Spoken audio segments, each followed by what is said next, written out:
Exactly.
Now here are today's starting lineups. First, for the visitors from Seattle University.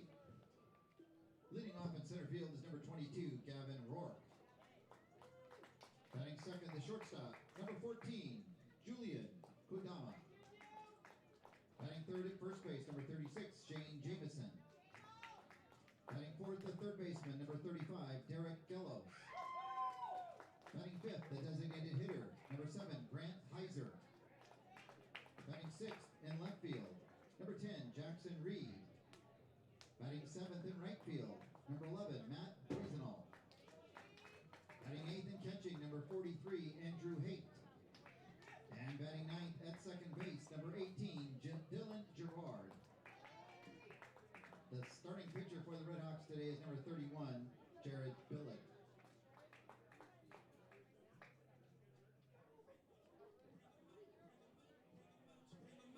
It's hard to yell when the back rails in your mouth. Bring 'em up, bring 'em up, bring 'em up, bring 'em up, bring 'em up, bring 'em up, bring 'em up, bring 'em up, bring 'em up. VIP coming live from VIP, heard the night like. And now here's the starting lineup for your Poland Pilots.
Fans, please rise if you are able, and remove your caps for the playing of the national anthem.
The weather doesn't get any better this time of year in Portland, Oregon as the sun shines down on Joe Etzel Field at the University of Portland for a midweek matchup between the Portland Pilots and the Seattle Redhawks. Both teams picked up weekend series wins in conference and look to carry that momentum into today's contest.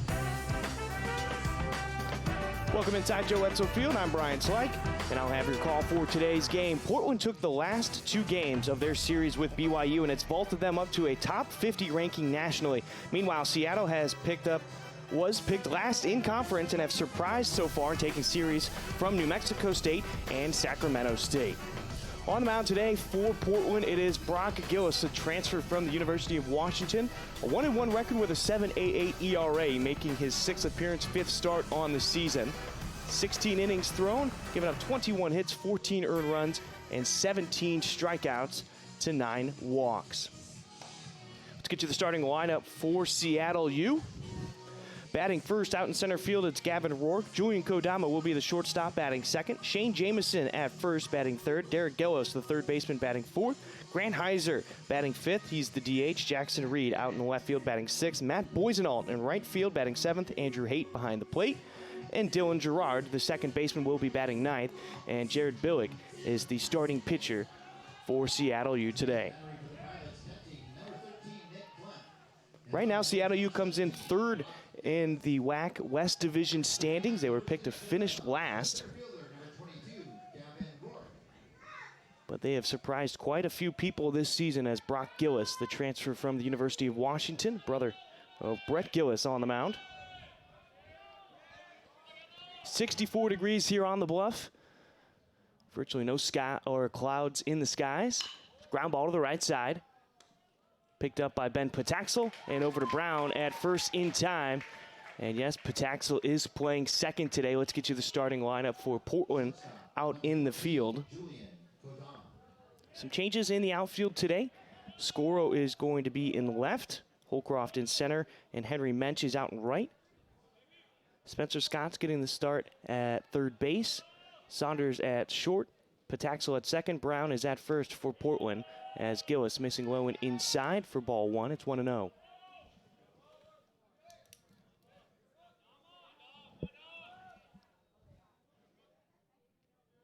Infield playing back, especially on the right side. Gillis delivers fastball just above the knees, outer half of the plate, 1-1.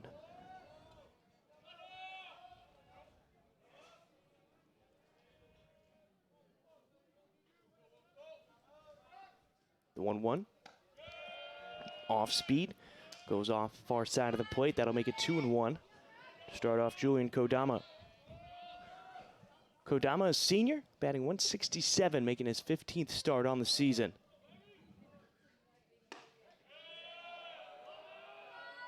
Missing inside for ball 3-1 now.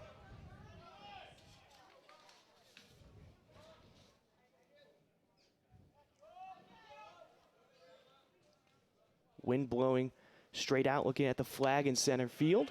Ball fouled back into the netting. Full count, 3-2.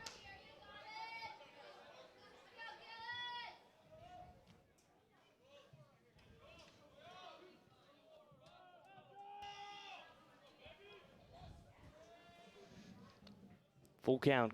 Gillis from the stretch, throws, ground ball again to the right side. Pataxel charging it, gets it glove side, and the throw over to Brown. 2 away here in the first inning. First baseman, number 36, Shane Jamison. Shane Jamison, the first baseman, now comes to the plate for Seattle U. Jamison batting .292, making his 17th start on the season. Second on the team in hits with 19. He's driven in 15 RBI.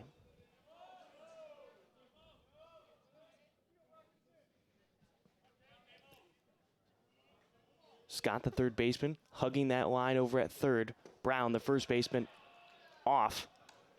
His first pitch swung on and missed for a strike, 0-1. And there's a look at the defensive alignment. Squirrel, Holcroft, and Mensch left to right. Scott, Saunders, Pataxel, and Brown is your infield, with Nick Klemp getting the start behind the plate today. The 0-1. Gillis missing low and away. That'll even the count at 1-1. Portland wearing their purple tops with Portland and white across the chest. The white numbers on the left lower oblique, with the white pinstripe pants and the purple stirrup socks. The 1-1 from Gillis. That's a strike at the knees, bottom of the zone. 1-2. Seattle U wearing their gray uniforms, with Seattle in red across the chest, with a red soutache down the middle. Here's the 1-2 from Gillis. Klemp couldn't get it in the zone. That'll make it 2-2.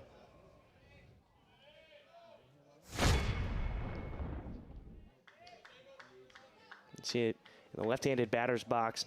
Not much that Klemp could do with it. Again, Scott hugging that line behind the bag at third. Off the end of the bat, knuckles its way to the Seattle U dugout. Back to the 2-2.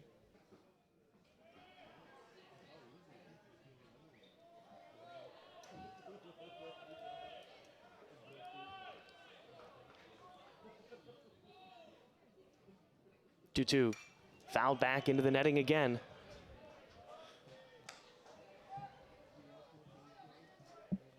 Portland holds an 84-75 overall record in this series. The last time these two teams met was in February of 2021, where Seattle U won the last game 5-3 here at Joe Etzel Field. Patient at bat by Shane Jamison, works himself to the full count, 3-2.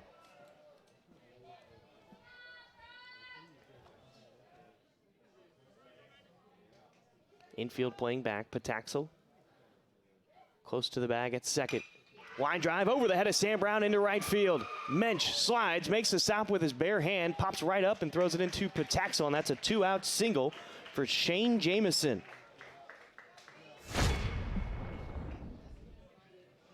Gillis left it elevated on the outer half of the plate, and with 2 strikes, just trying to protect himself, Jamison's able to send it into right field, and that'll bring up Derek Gillis, the third baseman.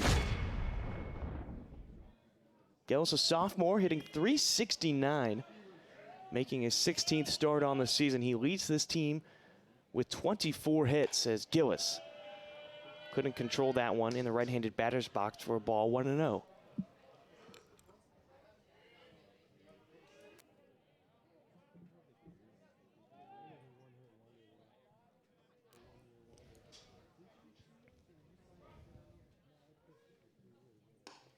And Gillis missing on the outer, or off the far side of the plate, 2-0.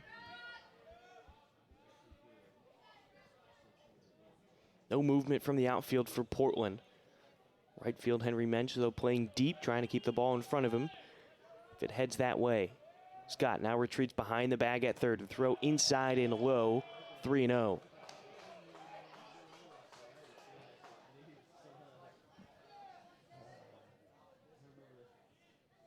Even though Portland holds the overall record over Seattle U. The Red Hawks have been a challenge for Portland here at Joe Etzel as they've split the last 18 games 9-9 as Gillis gets the strike call above the belt, far side of the plate, 3-1. And during that time, when they've been 9-9, they're averaging just under 4 runs per game against Portland. Runners going for second, holds up, strike 2 called. It's now a full count, 3-2. Jamison showed like he might steal, just took a secondary, and then came back to it. No stolen base attempts this season so far. In fact, there's only one person in this lineup for Seattle U that consistently takes stolen bases. Jammed inside, fouls it off to the left. Back to the full count.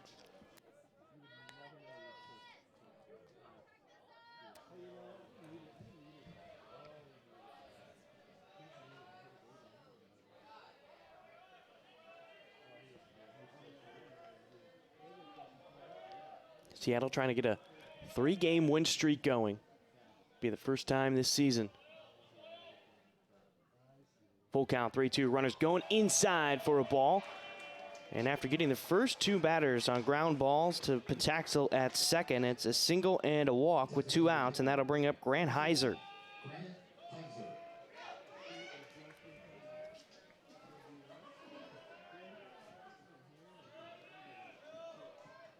Heiser DHing, also works as a catcher.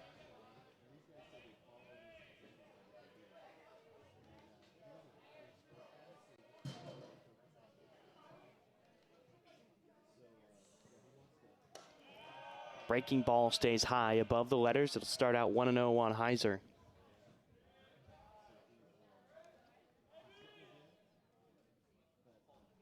Time called.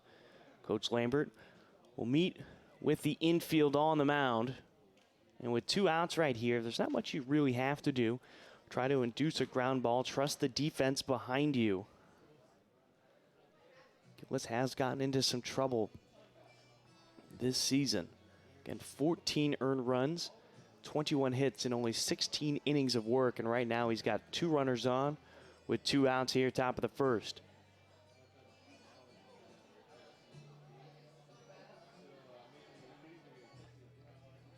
So if you're Lambert, planting one of those seeds that Corey always likes to talk about, positive seeds here, it's not much you have to do.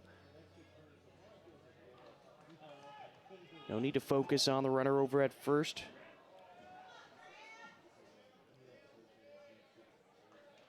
Just between you and the catcher. As Heiser steps back into the batter's box, the open stance from the right-hand side. The 1-0.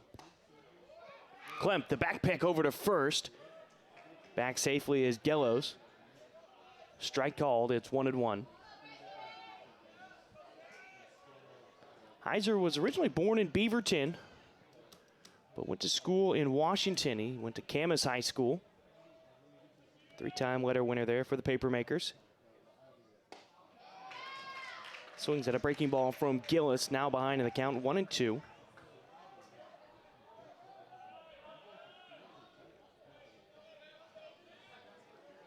Heiser last season hit .213 in 28 games. Back in high school, as a former Perfect Game USA preseason West Region All-American honorable mention as he fouls off that pitch. It's 1-2.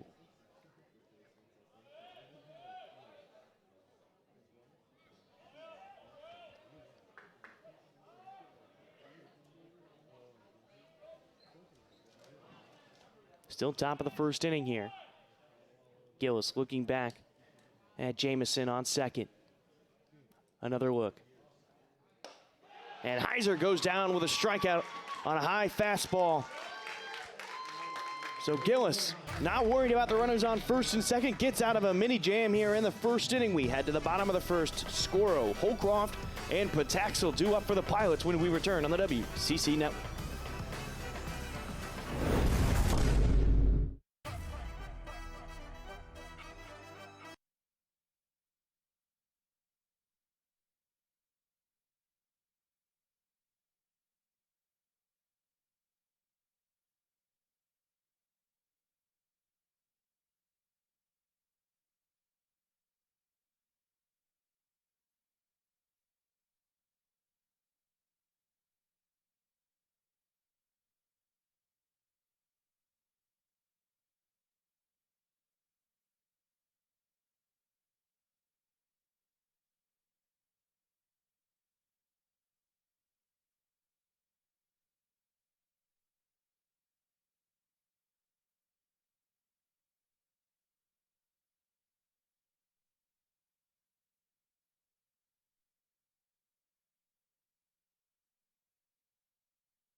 Welcome back to Joe Edsel Field. Brian Slyke with your call. Bottom of the first inning, Jared Billig is on the mound for Seattle U. Billig is making his 6th appearance, only his 2nd start on the season. He's 2-0 with a 3.97 ERA through 11 and a 3rd innings pitched. He's given up 12 hits, 5 earned runs. He's got 8 strikeouts to 5 walks and holding opponents to a .273 batting average.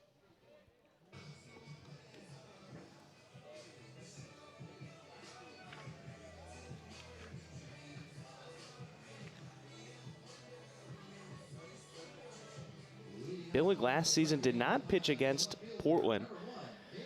As there's the lineup for Portland: Squirrel, Holcroft, and Pataxo, your first 3. Brown, Mensch, and Klemp. And then Tamaro, Scott, and Saunders will round out the bottom of the order for Portland. First pitch to Squirrel, called a strike. It's 0-1.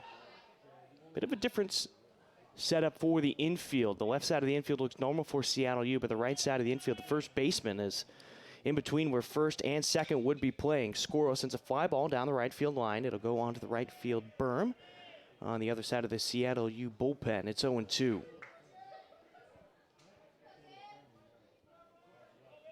But as I was saying, the second baseman, Dylan Gerard, close to the bag at second with the first baseman, Shane Jamison, in the hole between where the second baseman and the first baseman usually set up. Breaking ball off the plate for a ball. It's 1-2 to start off Gabe Squirrel. Squirrel this season hitting .273, the senior from Portland, Oregon, making his 11th start. Ground ball picked up by Billig off the mound into the dirt, but Jamison able to glove it off the hop, gets out of the way of Squirrel down the line, and 1 is retired here in the first. That breaking ball just caught the end of the bat. And Billig proving that pitchers can be athletes too, fielding his position off the mound, and that'll bring up Jake Holcroft. Holcroft going into the BYU series had a 6-game hit streak going. Unfortunately, he was only able to get a hit in 1 of those 3 games. First pitch ball.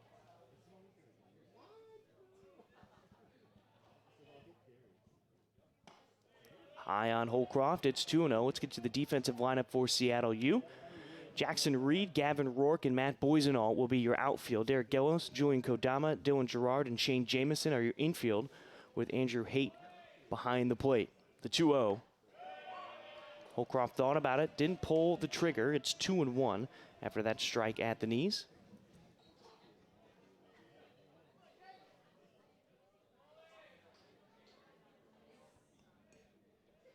Holcroft, the former freshman All-American during that shortened COVID season back in 2020. Here's the 2-1. Again, hanging high above the letters on the fastball. It's 3-1.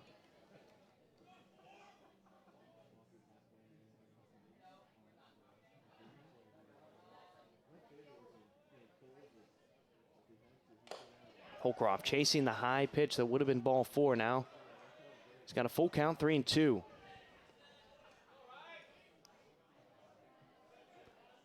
Holcroft with the closed stance, batting from the left side. A lot of pop in that bat. And he's got speed to go along with it. 3-2, fouls it off behind us, back to the full count.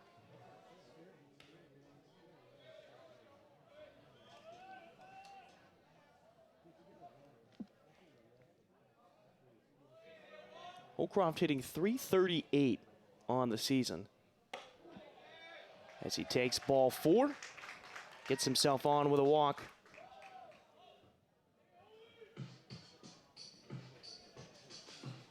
Holcroft 3 for 4 on stolen bases this season, so you might see him on the move if he's feeling right. Ben Pataxo now comes to the plate.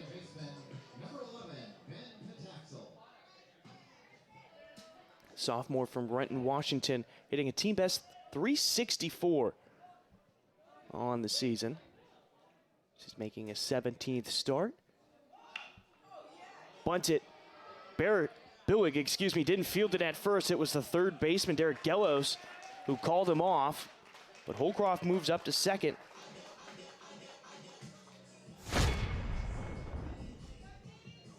And the sac bunt works out for Portland. Just a tad strong on that one. Had it not been up the line so much. Pataxel possibly could have had an infield single, but he did what his job was supposed to do, and that was to move the runner up to second. Now there's two away for Sam Brown.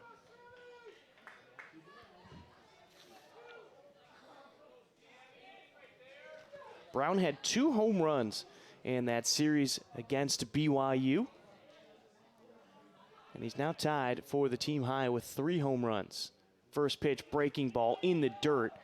Haight has to get out of his stance to get to it. Holcroft back to second. It's 1-0 on Brown. Brown is one of 2 pilots selected to the preseason All-WCC teams, along with Eli Morse. Freshman All-American last season.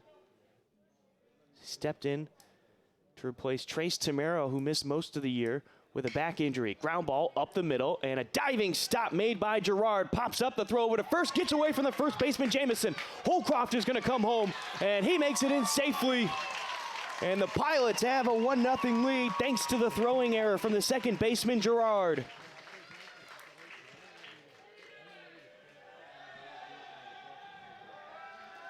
And the party continues in the Portland dugout. And here you take another look. Gerard made a spectacular effort to make the diving grab, but the throw off the mark as it brought the first baseman, Jamison, up the line. He was unable to get a glove on it, and that allows Holcroft to come in and score.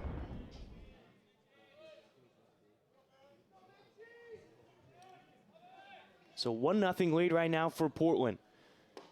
Henry Mensch takes a first pitch breaking ball, inner half of the plate for a strike. It's 0-1.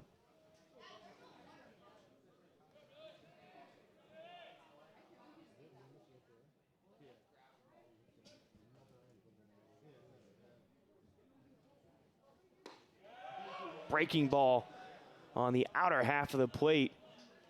Just beats Mensch. He's now behind 0-2. Mensch, the sophomore from Seattle, Washington, getting the start today out in right field over Evan Scavato. And Mensch swings through a breaking ball. And I believe you had a balk called. And that allows Brown to move up to second. That pitch did not count, so back to the 0-2 on Mensch.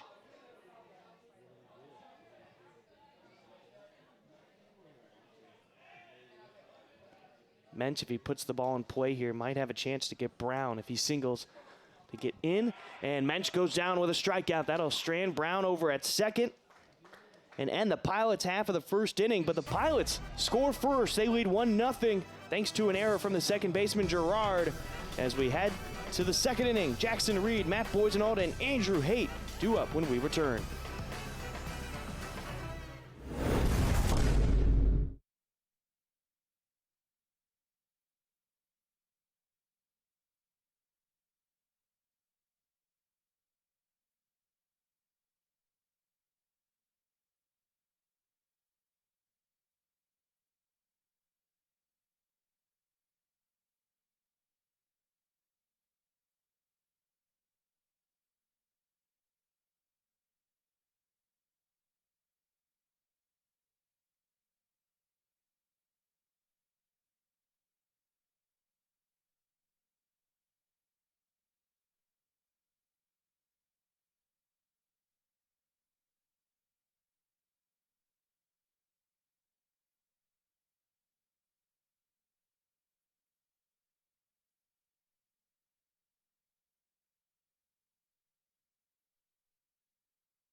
Welcome back to Joe Etzel Field. A 1-0 lead for Portland over Seattle U.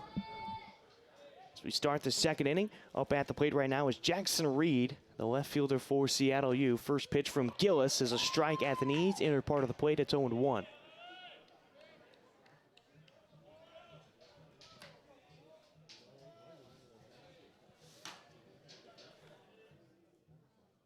Reed, a freshman for Seattle U, takes a high pitch inside, just able to duck out of the way of it to make it a 1-1 count.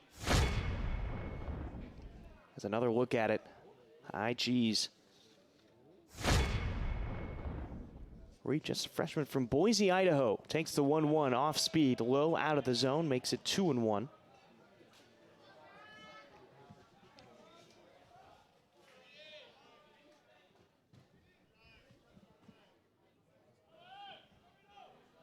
The 2-1. Freshman with a good eye, not chasing the high fastball. Now ahead 3-1.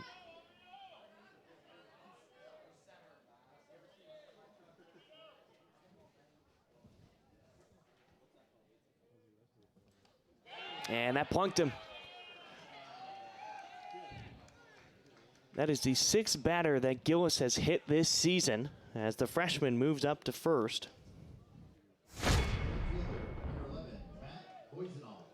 Matt Boisenalt now steps to the plate. Boisenalt this season, the senior, hitting .264, which he's making his 16th start. 14 hits and 53 at-bats. He's driven in 11 runs.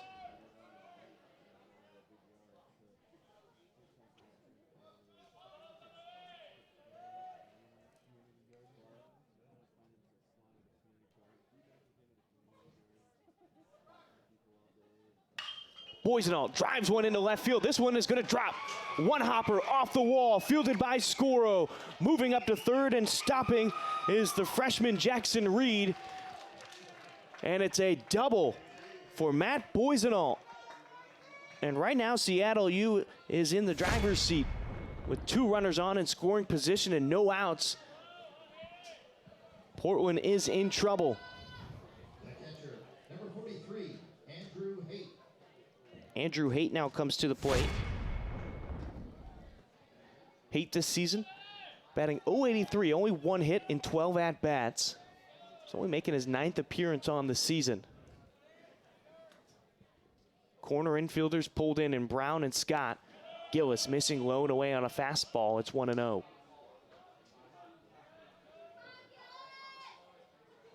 Boisenalt caught an elevated fastball and turned on and put it into left field. It's the 2nd time that Gillis has gotten hurt on an elevated pitch in today's game. The 1-0.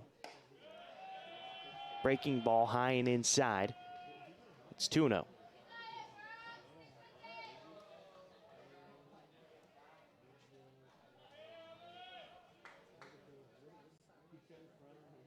Haight is batting .250 with runners in scoring position.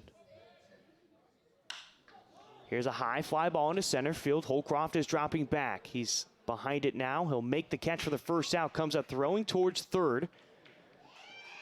And both runners are able to advance up 90 feet, and it's a sacrifice fly for Haight. And we've got ourselves a tie ball game at 1 apiece, and the go-ahead run just 90 feet away from scoring.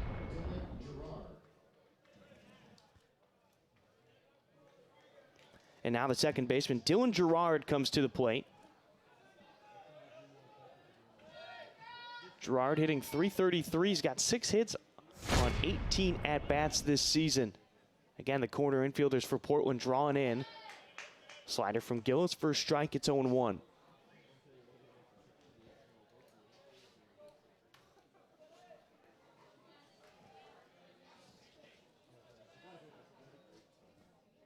Gerard, a junior from Seattle, Washington, swings and misses at the second pitch, now behind 0-2.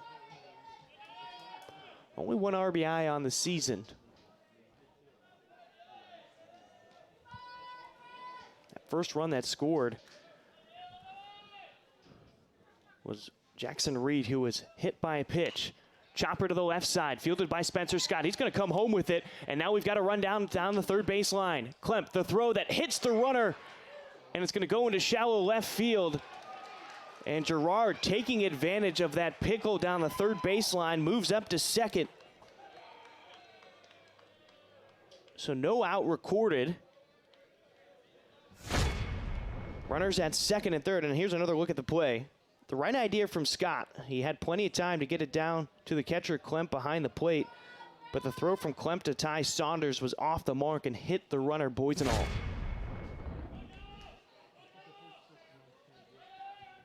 So now back to the top of the lineup to Gavin Rourke, the speedster for Seattle U. Foul ball to our left, out of play. Scott will stop chasing it. He's behind 0-1 to start off this at-bat. Rourke, his last time up, swung on the first pitch, a ground ball over to Ben Pataxel at second.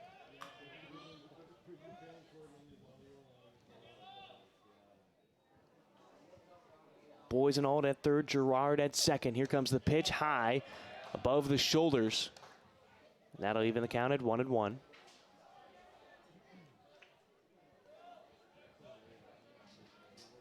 1-all ball game. Portland trying to build on its success that it had over this past weekend over BYU. Another foul ball into the net behind home plate. 1-2.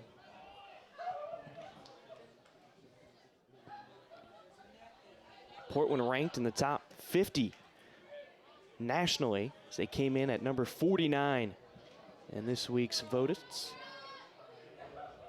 The 1-2. Off speed. Hangs out in the right-handed batter's box for a ball, 2-2.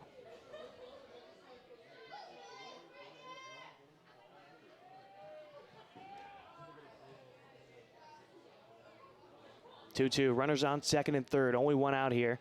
Top of the second inning. Breaking ball that never broke.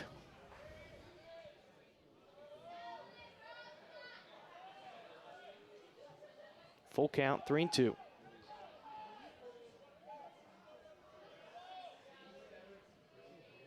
No movement from the outfielders for Portland.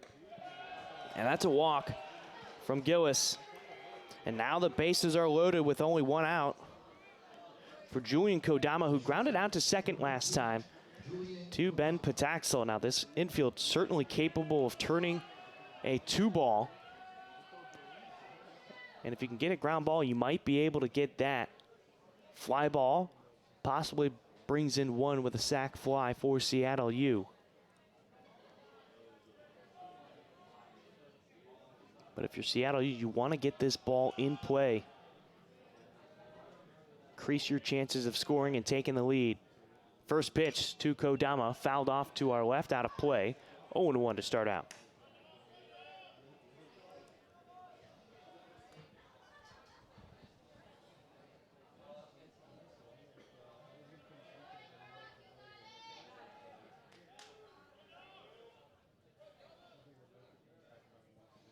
Brown and Scott in on the corners. Fastball at the knees, behind 0-2 now for Kodama. Seattle is out to make some noise in the WAC this season. Not a single player was selected to their preseason all-conference list. And now they sit 4-2 in conference to start off this season. Here's the 0-2. Fly ball into shallow left field. Gabe Scoro now ranging towards the line. He makes the catch. Runner's going to come up running towards home. Cut off by Spencer Scott. And the sac fly brings in a run. And now it is 2-1 in favor of Seattle U as Boysenall comes in from third after tagging up. The first baseman, number 36, Shane Jamison. Shane Jamison coming to the plate. He singled his last time up. Was left stranded at second. Jamison hitting .292 coming into today's game, leading this team with 15 RBI. Big hole on the right side of the infield with Pataxel keeping an eye on the runner at second. A throw from Gillis gets Klemp almost in the left-handed batter's box. It's 1-0.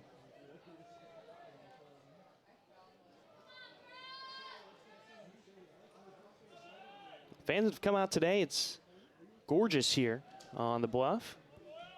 Temperatures will be reaching up to 67 degrees and not much of a cloud inside here in North Portland. Ground ball down the left, or down the third baseline, and they're saying it's a foul ball from the home plate umpire and Tyler Wall, and that was a close call. Diving was Spencer Scott over the bag at third.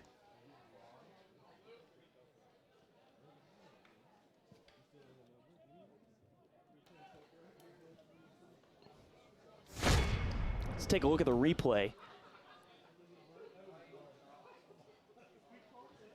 It looks like it just skipped on the other side of the bag before it crossed over. Portland fortunate right there.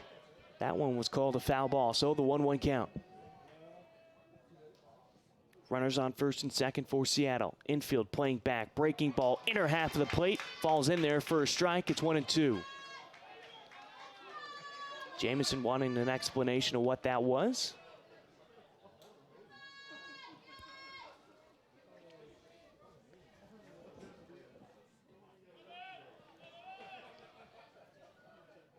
Pataxel keeping an eye on Gerard at second. Gillis steps off the mound and fakes the throw. We'll go back to the 1-2 count on Jamison.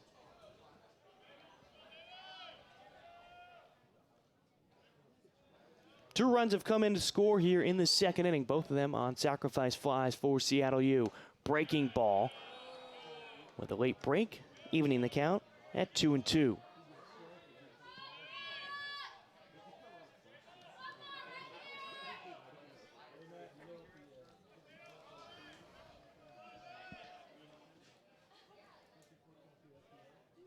Gillis set from the stretch. Looks back at Gerard. A second time. He'll come home with it. Here's a fly ball down the first baseline. Sam Brown's now in foul territory along with Henry Mensch, and Mensch will make the grab just outside of the bullpen for Seattle U, keeping the damage to a minimum. 2 runs coming to score for Seattle U in the top of the second. They now lead 2-1. Due up for Portland when we return. Nick Klemp, Trace Tamero, and Spencer Scott on the WCC Network.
Nick Klemp at the plate for Portland, the junior from Everett, Washington, getting his first at-bat of the day. Lays off the first pitch, breaking ball. It's 1-0.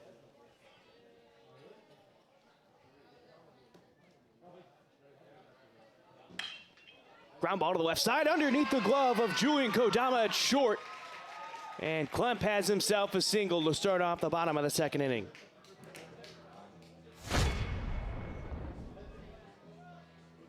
Ball that just hung over the middle of the plate. Klemp all over it. What should have been a routine backhanded play for Kodama at short. Just skipped underneath his glove. Klemp will take the single. So the leadoff man aboard for Trace Tamero, who did not play in the series against BYU. He's making his 10th start on the season. He's batting .400. Check swing on the breaking ball. They appealed down to what is the third base umpire, Brian Frisch, who's over by the bag at second. It's 1-0.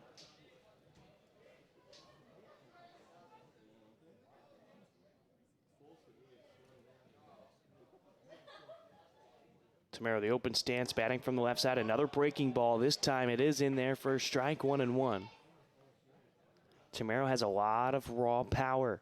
Can really put a drive into a ball in that right center field gap. During that COVID-shortened season, he had 7 home runs in 16 games. Throw over to first. Back safely. We'll go back to the 1-1 on Tamero.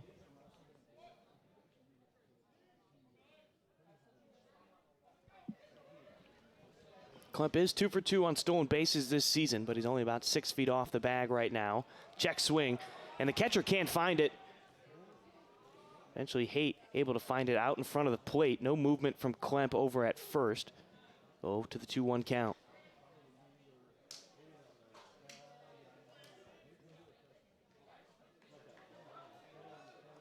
Tamara missed most of last season with a back injury. That opened up the door for Sam Brown to step up and see what he was made of. It was a pleasant surprise for Portland. This ball gets away from Haight. Klemp comes up running towards second, and the throw well behind the runner. Klemp moves up to second.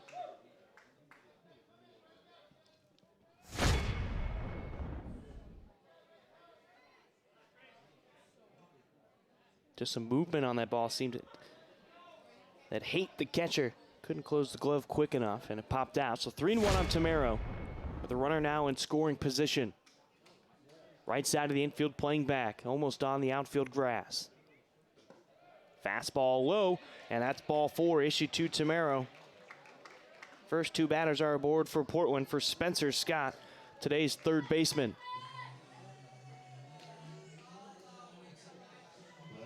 Scott, a freshman from Portland, Oregon, went to Grand High School.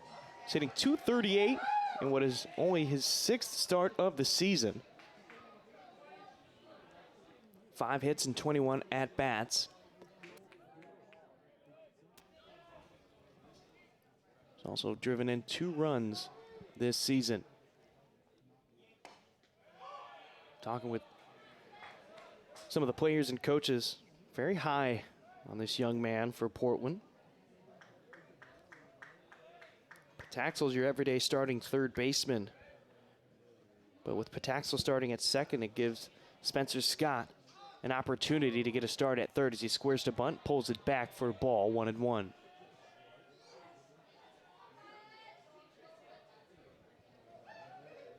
Portland got a run back in the first inning when Holcroft walked. He reached second on a sacrifice bunt from Ben Pataxel. And then Sam Brown hit a ground ball to the right side with a stop from Gerard, the second baseman, but an errant throw over to first allowed Holcroft to score from third. Here's the 1-1.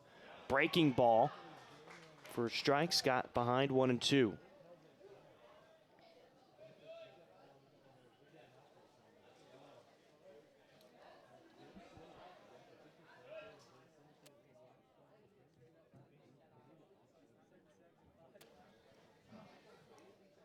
Billick looks back at the runner at second. Breaking ball to the right side, finds its way into right field. Klemp being sent around third. The throw from the right fielder, Boysen, cut off by the first baseman, Jamison. And it's an RBI single for Spencer Scott. And we've got ourselves a tie ball game at 2 apiece. The freshman just taking a ball that was blown away and hitting it to the only spot that he could. And it was a ground ball to the right side. And he was fortunate with Tamero shielding the first baseman, almost getting in his way. So back to runners at first and second. And now we've got ourselves a tie ball game with Ty Saunders up at the plate.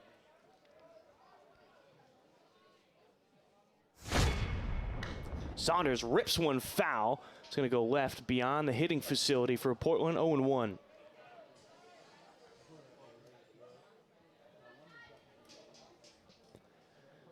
Saunders, a sophomore, batting .255 this season. He's making his 16th start. Sophomore from Anacortes, Washington. It's 13 hits and 10 RBI. Mainly been hitting out of the 9-hole this season, almost like a second leadoff man for Portland. This ball high, so much so that the momentum takes Andrew Haight's helmet off of his head from behind the plate.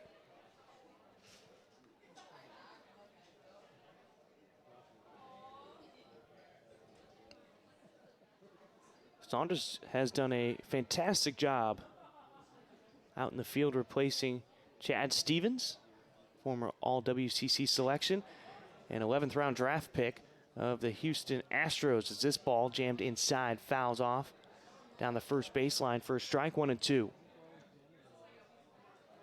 Looks like Seattle U is sending an arm down to the bullpen as well. No arms yet for Portland in their bullpen.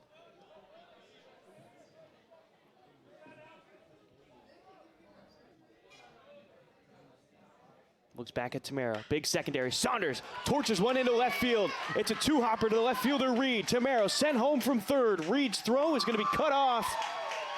And the Pilots have the lead here in the bottom of the second inning. It's 3-2 after an RBI single by Ty Saunders.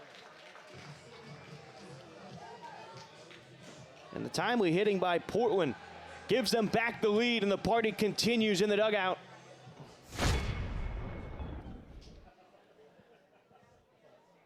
Nothing too flashy. Seemed like a fastball that was left over the plate. Saunders all over it, hits it into left field, and Tamero, who got a good secondary lead off of second, able to score off of it.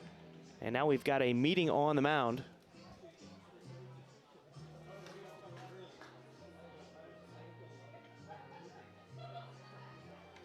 And the meeting is over just as fast as it began. So Billig will stay on the mound for Seattle U with no outs, runners on first and second. And Billig has given up 3 hits and a walk so far as we go back to the top of the lineup to Gabe Scoro, who grounded out to Billig last time.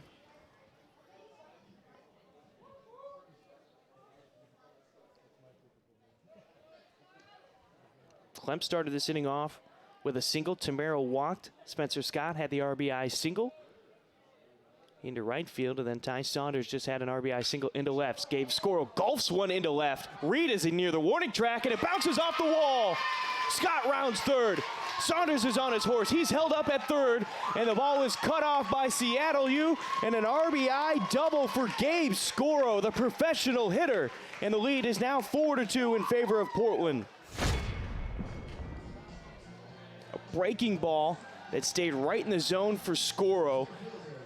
And like I said, he golfed that one into left field. Had he had that much more juice, he could have had a home run as it went off about 2 feet up the wall and left.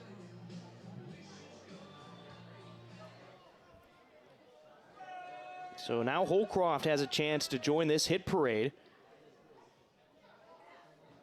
as every batter has reached base so far this inning. First pitch to Holcroft, breaking ball, ends up at the knees, outer half of the plate, 0-1.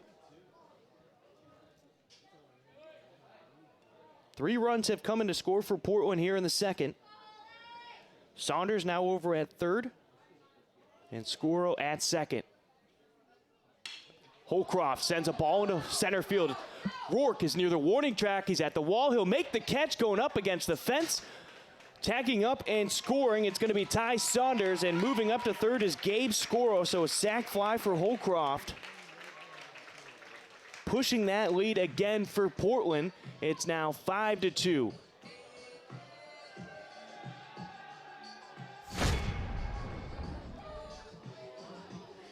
Another fastball that was left just below belt high, and Seattle U is fortunate that the wind was not blowing out at that exact moment, because Holcroft could have sent this stadium erupting with a home run, but instead a loud out that brings in a single run, and now we've got a pitching change for Seattle U.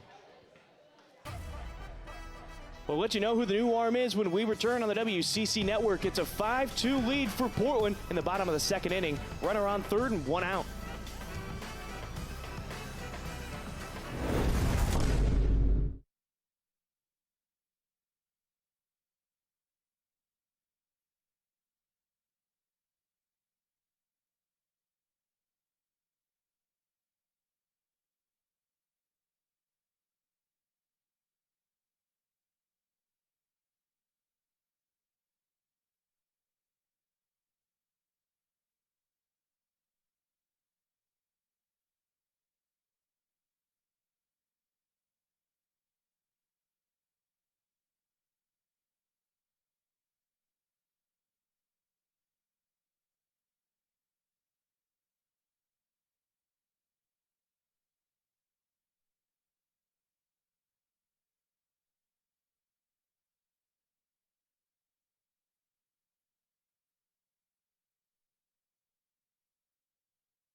New pitcher on the mound is Tyler Chipman, junior from Kashmir, Washington, only making his third appearance on the season. He's given up 4 earned runs, and he's only gotten through 2/3 of an inning so far this season in 2 appearances. Ben Pataxel at the plate after the sacrifice fly from Jake Holcroft pushed another run across the board. Pataxel fouls this one off. He'll be behind 0-1. Pataxel does not have an at-bat in this game so far. He had a sacrifice bunt back in the first inning that moved Holcroft into scoring position, which he later did come around to score on a ground ball hit by Sam Brown with a throwing error. The 0-1. Breaking ball that drops below the letters inside part of the plate, 0-2. So there's a look at the skipper, Jeff Loomis. 125 career wins as Portland's head coach, ranks 4th all-time here on the Bluff. The 0-2 in the dirt, gets away from Haight. Coming in and scoring is Gabe Scoro. And another run for Portland. Make it 6-2 as 5 runs have come across the board here in the second inning.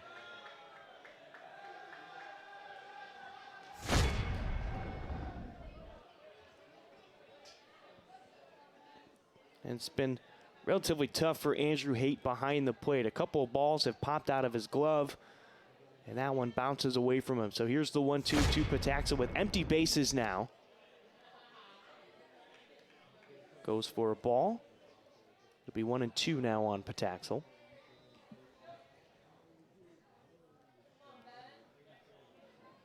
Pataxel hitting a team-high 364. He swings and misses at a slider away for the strikeout. 2 away now.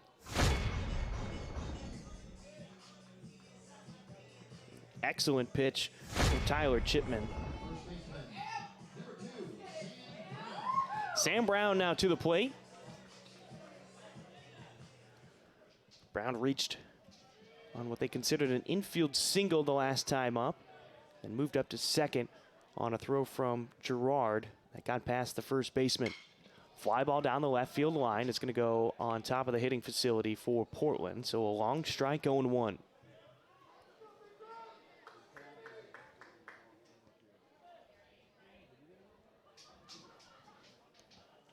See it right there, hitting .233 on the season, 14 hits, 3 home runs, and 14 RBI to go along with it. Line drive over the shortstop Kodama and into center field. That's a 2-out single for Sam Brown. And that'll bring up Henry Mensch, who struck out his last time up. Take another look at this at-bat from Brown. Ball was on the outer half of the plate, and he sprays it out into left center field. 2 outs, man on second. And Mensch, who struck out his last time up, now up at the plate, slightly closed off stance, batting from the right side. Fights off an inside pitch, flares it out into center field. This one might drop, and no, making the catch on the run is Gavin Rourke. And that'll save a hit for Seattle U. But 5 runs come in to score here in the second inning for Portland. They take a 6-2 lead into the third. Due up, it's Gellos, Heiser, and Reed for the Red Hawks on the WCC Network.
Welcome back to Joe Etzel Field. Top of the third inning.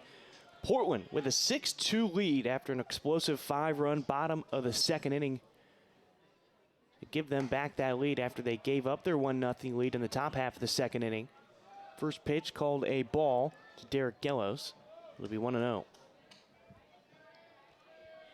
Gellos walked his first time up, so no official at-bat on the day so far. Ground ball pulled down the first base line in foul territory, backhanded by Brown for a strike. It's 1-1.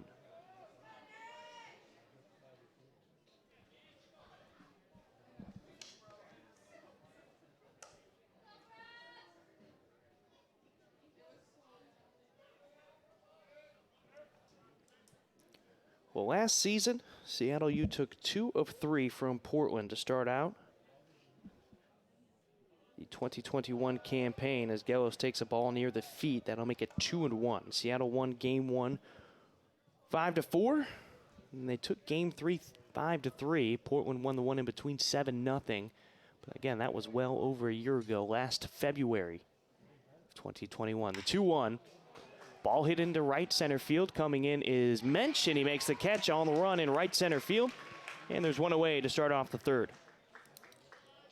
The designated hitter, number 7, Grant Heiser. Grant Heiser, the DH, comes to the plate. Struck out his last time up in the first inning. That ended the threat that the Red Hawks had as they had runners on first and second with 2 outs back in the first inning.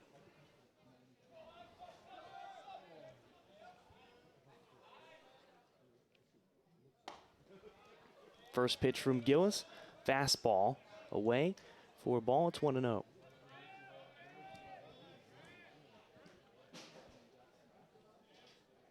Left side of the infield playing back. Saunders almost on the outfield grass. Spencer Scott hugging that foul line. Breaking ball finds its way in there for a strike to even the count at 1-1.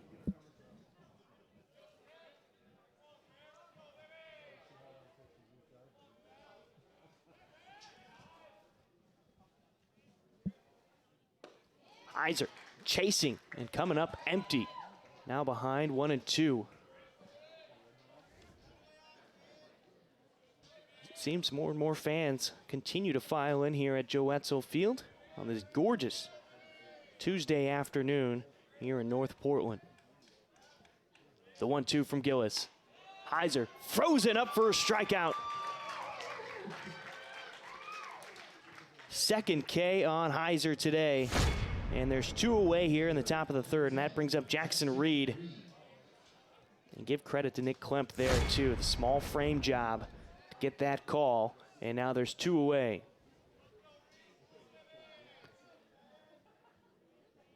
Reed, the freshman, got hit by a pitch in the second inning and then later came around to score. Here's a chopper over to second, stays on the ground for Pataxel. Over to Brown at first, and it's a 1-2-3 inning for Gillis in the third. We head to the bottom of the third for Portland.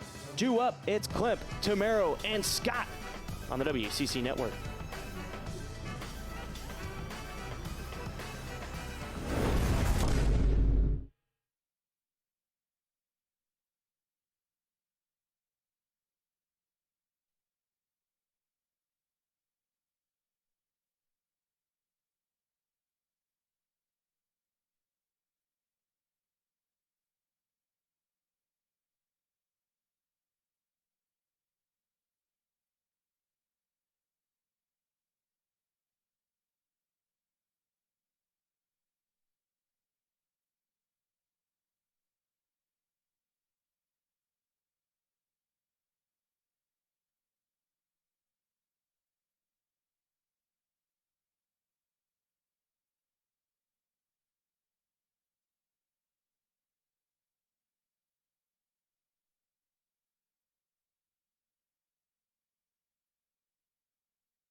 Welcome back to Joe Etzel Field. 6-2 lead right now for Portland.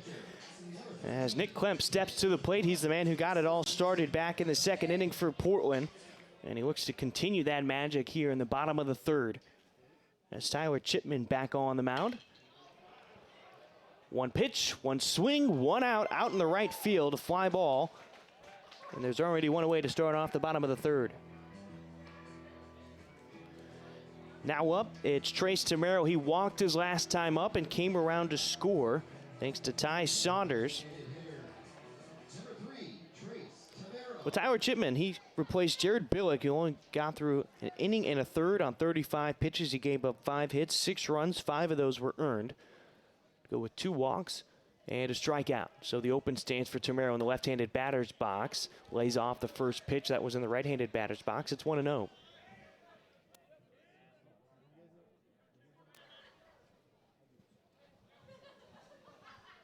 Pilots looking to get a 3-game win streak going.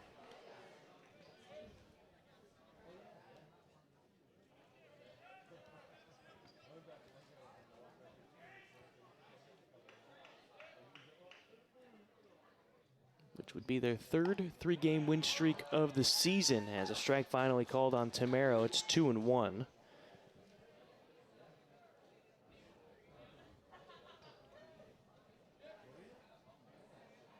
Portland is off to their best record through 19 games. As ball was issued, it's now 3-1. Like I was saying, off to their best start since 2012 under Coach Loomis. As Tamero takes strike 2, now full count 3-2, and that hot start has allowed them to be ranked in the top 50 nationally. They came in at 49 on the national poll this week, which is big news for this program, who's looking to get to the top 4. Ground ball to the right side. Girard botches it, and he's going to eat it. An error on the second baseman, Dylan Girard. That's his second one of the day so far. In fact, his throw back in the first inning allowed Holcroft to score. And yeah, caught it on the up hop off the heel of his glove. He was charging in. And so the error will allow Tamero to reach base. And Spencer Scott to the plate. Ground ball that found its way into right field last time, brought in a run, so he's 1 for 1 today. Takes ball 1, it's 1-0.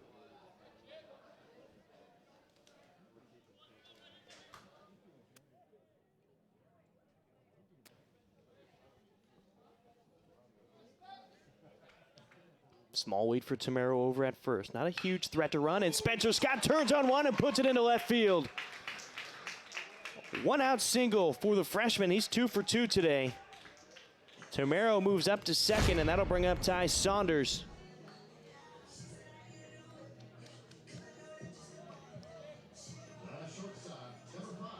Scott taking the inside pitch, giving it a bit of a ride into left field.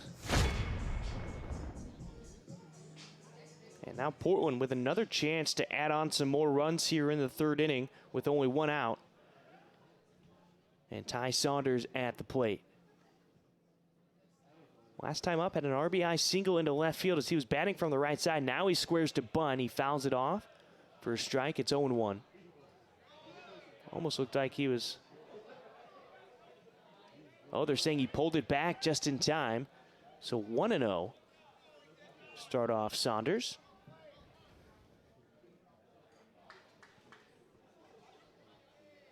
So he tried to square and bunt there, but pulled it back. Right side of the infield, playing behind Scott. The 1-0. Fouled off and into the bullpen for Portland and over the fence for a strike, 1-1.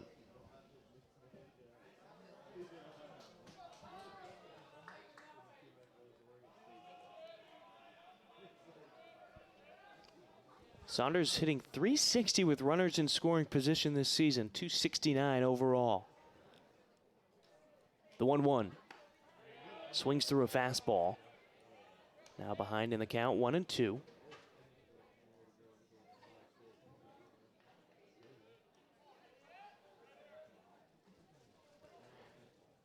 No movement from the outfield for Seattle.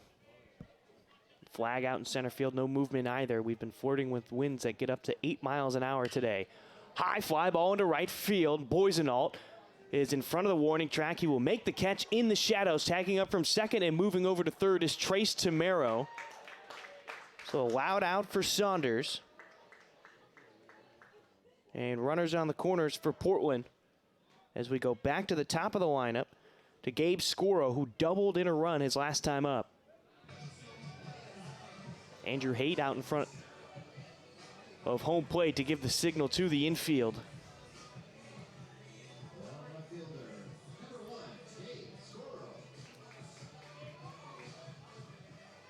Scoro, the Lincoln High School product from here in Portland, Oregon. Senior. 1 for 2 today. Almost had a home run, but had the ball go off the bottom of the wall. High fastball above the letters. First pitch goes for a ball, 1-0. Tamero's on third. Spencer Scott, the freshman, is on first base. Scott is 1 for 1 in stolen bases this season. But with 2 outs, don't expect him to run. Haight, excellent pick right there on the ball that was put in the dirt. Keep that in front of him. It's 2-0.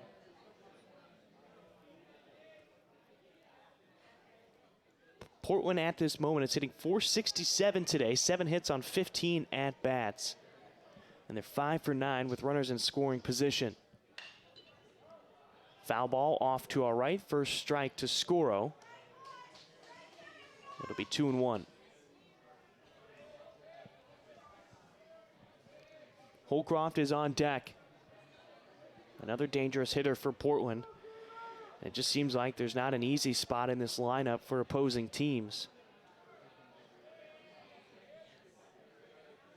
2-1 with 2 outs. Scoro fouls off another one, evening the count at 2-2.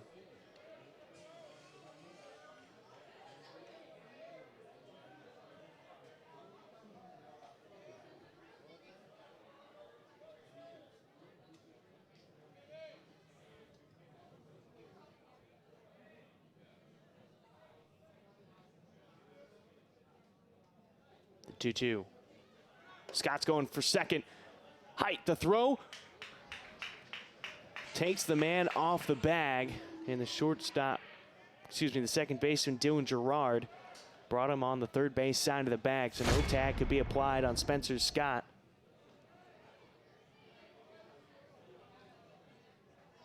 So Scott picks up his second stolen base of the season. He's now 2 for 2. So 2 runners in scoring position for Scoro. If he can get a base hit, possibly 2 more runs for Portland. Hits one into center field. Gavin Rourke, though, on the move, makes the catch. And that will strand 2 runners on base for Portland. No runs come in to score. As it's 6-2, we head to the 4th inning. Due up for the Red Hawks, Boisenalt, Haight, and Gerard on the WCC Network.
Welcome back to Joe Etzel Field. Brian Slyke with your call. Top of the 4th inning, a 6-2 lead for Portland as Matt Boisenalt steps to the plate. He's 1 for 1 today with a double back in the 2nd inning, and he later came around to score on a sacrifice fly.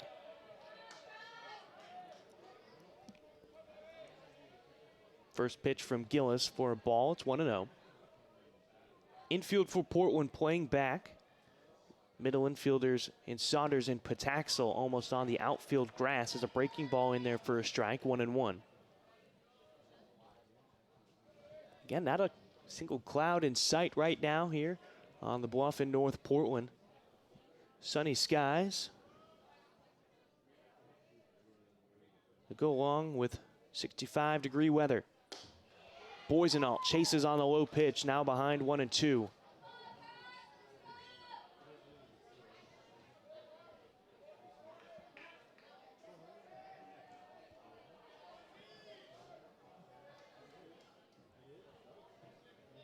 Gillis went 1-2-3 the last half inning he was on the mound. Boisenalt hits a ground ball into the 5-hole between Saunders and Scott. And the leadoff man is aboard. Start off the 4th inning. The catcher, number 43, Andrew Haight. Andrew Haight now comes to the plate. No official at bat. He had a sacrifice fly that brought in a run, so he does have 1 RBI today. It's part of that 2-run 2nd inning for Seattle.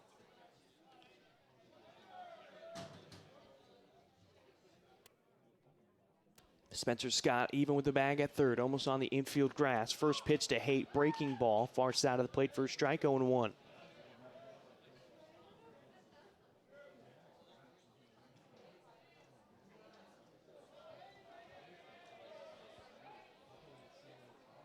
As now it looks like Portland does have a couple of arms down in the bullpen. Nobody throwing yet, though. Gillis peeking over his shoulder. Here's the 0-1. Clemp comes up throwing down to first. Brown off the line and into foul territory. No tag applied.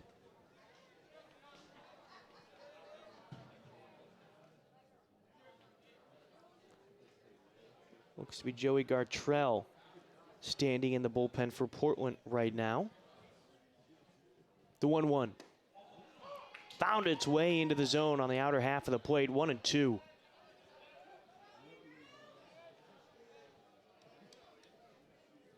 Brock's brother Brett had a career day against BYU on Saturday as he got 12 strikeouts. That tied a career high and a season high this season.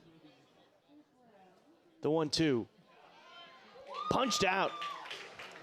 Haight goes down. 3rd strikeout for Gillis. Take another look at it. Breaking ball through the bottom of the zone. And now it brings up Dylan Gerard, who reached on a fielder's choice back in the 2nd inning, so he's 0 for 1. Ground ball could produce 2 with Pataxel and Saunders inching towards the bag at 2nd. Klemp unable to fold it back into the zone. It's 1-0.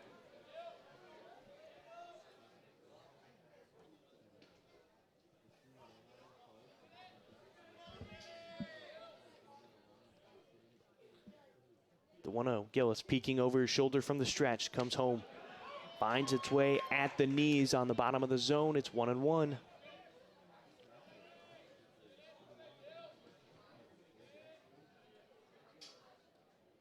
Gerard hitting .333 this season.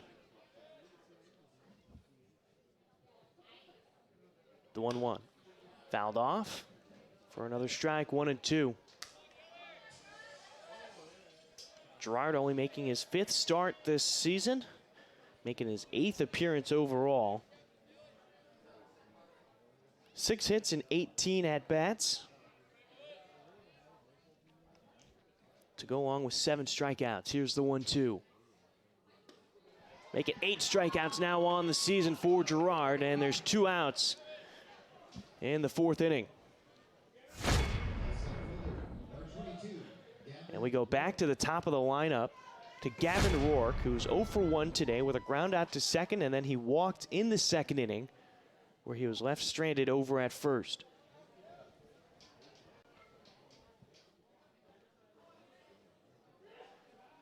Pataxel in shallow right field with his feet on the grass. Rourke takes strike 1 at the knees on the off speed. Far side of the plate, 0-1. Saunders close to the bag at 2nd to get the possible force out with Boisenalt over at 1st. Boisenalt has 2 of the 3 hits for Seattle U today. They've not had much luck. They've certainly had their opportunities on the base paths. 2 runners on in the first inning. Couldn't get a run across. They got 2 runs thanks to sacrifice flies back in the second inning, and then a 1-2-3 inning back in the third. Certainly had the opportunity to tack on more runs in that second inning, but couldn't get that timely hit. Rourke gets his feet out of the way of that one. It's 1-1.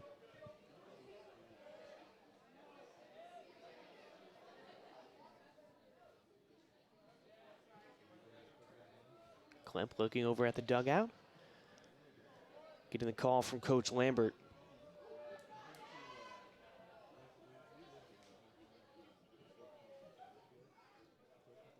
Gill is set for the stretch. Line drive right at Pataxel. Didn't even have to move over at second. And that'll end this 4th inning. They strand 1, no runs come in to score. And it's 6-2 in favor of Portland. Due up for the Pilots, Holcroft, Pataxel, and Brown when we return.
Welcome back to the sunny campus of the University of Portland here at Joe Etzel Field. New pitcher on the mound as Tyler Chipman's day is done for Seattle U. It's Brady Little on the mound now. Little is making his 6th appearance. He's 1-2 on the season with a 5.25 ERA, 24 innings pitched. He's given up 14 earned runs and 25 strikeouts during that span as Holcroft fouls off that pitch into the netting to the left of home plate. It's 0-1.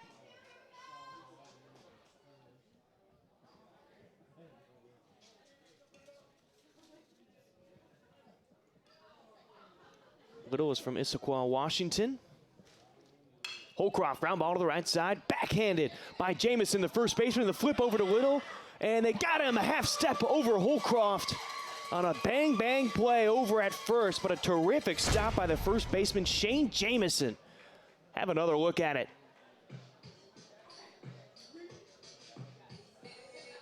Just beat him by a hair.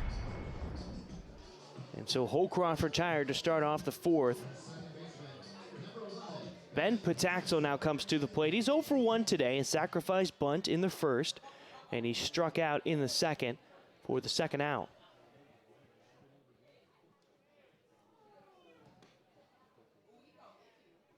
First pitch bounces out of the glove of the catcher, Haight, and ricochets over by the dugout for Portland. It's 1-0. Chipman went 1 2/3 innings on 27 pitches, giving up 2 hits, no runs, and had a strikeout. Pataxel fouls this one off in front of the dugout for Portland, even in the count at 1-1. As you heard a couple of the fans audibly make some noise as it chopped, just missing going inside of the dugout for Portland. The 1-1. Fastball at the knees, outer part of the plate for a strike. 1-2 on Pataxel.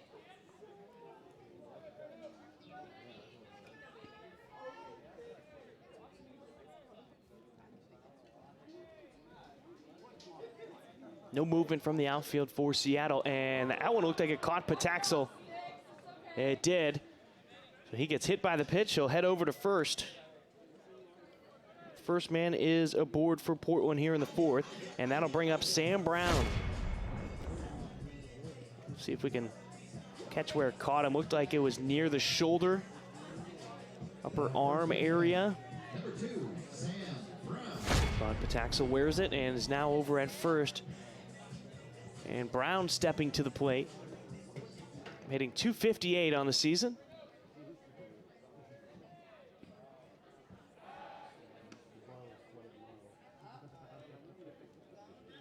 Throw over to first. Pataxel was back safely.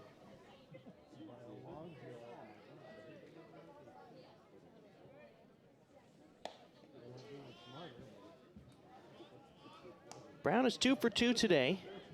They gave him an infield single, then he moved up to second on a throwing error from Dylan Gerard, the second baseman, in that first inning. Here's the 1-0. Haight able to bring it back up into the zone for a strike. 1-1 on Brown.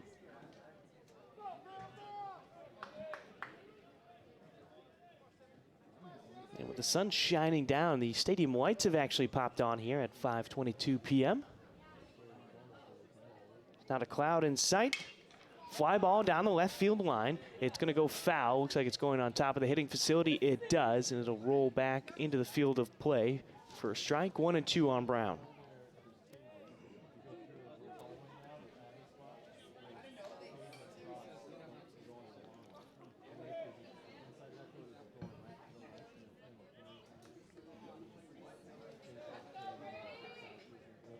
Some of the coaches from the men's basketball team have now gotten inside the stadium here at Joe Etzel Field.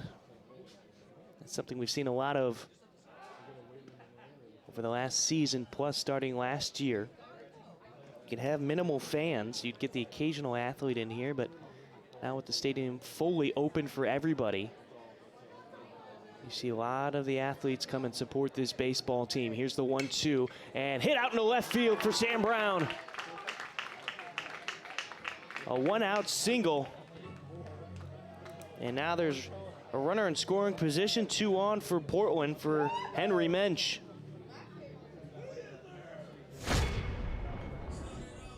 A pitch on the outer part of the plate with 2 strikes. Brown, again, just taking what they're giving to him and able to send it into left. And that's what makes him so dangerous up at the plate, his ability to hit on all sides of the field. Not just turning on the ball with a strong left-handed bat. So now Mensch at the plate. Again, 0 for 2 with a strikeout and a flyout. First pitch low. Haight able to glove it and keep it in front of him. It's 1-0.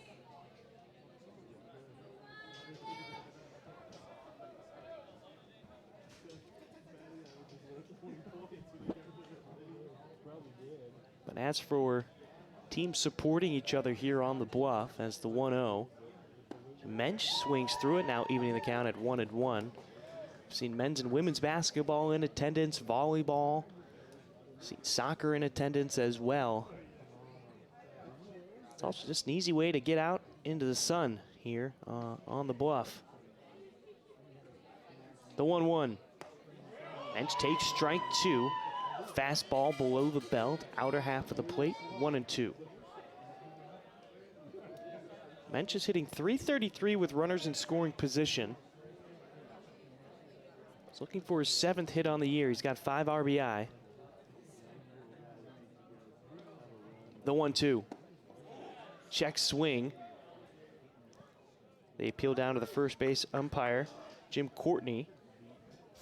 Says he did not go around. He'll get another look at it. It is close. But 2-2 on Mensch. Slightly closed off stance, batting from the right side. Skies this one down the left field line. Unfortunately, it's going to go on top of the hitting facility for a loud strike. So back to the 2-2 count on Mensch.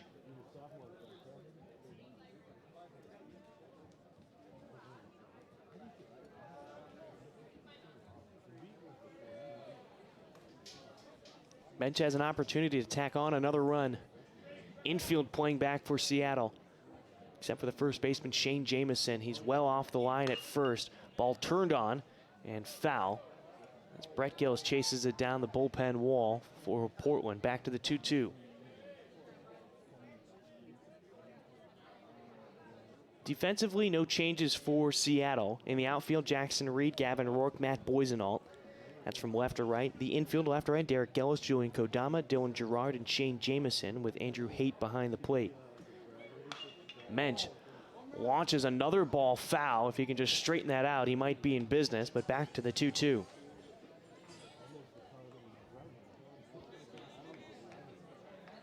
Third pitcher in the game now for Seattle is Brady Little.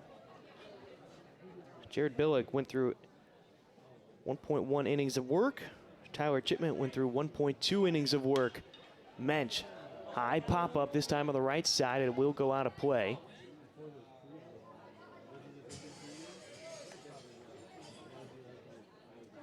So again with the 2-2 count.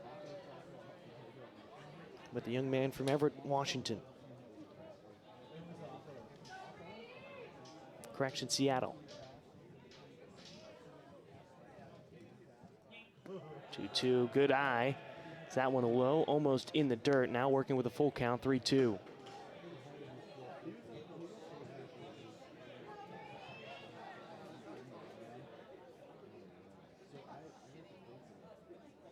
(6-2) lead for Portland, bottom of the fourth inning. Wind starting to blow out, looking at the flag out in center field. And high on Mensch. That's a quality at-bat right there for the young man. And that will load the bases up with only one out and Nick Klemp coming to the plate. Number 13, Nick Klemp. Klemp is the one who hails from Everett, Washington, now with the bases loaded. It's 1 for 2 today. Singled and came around to score back in the second inning, and then he flew out to right field. Matt Boisenall back in the third inning. First baseman Shane Jamison playing on the infield grass. First pitch fouled off to our right and out of play.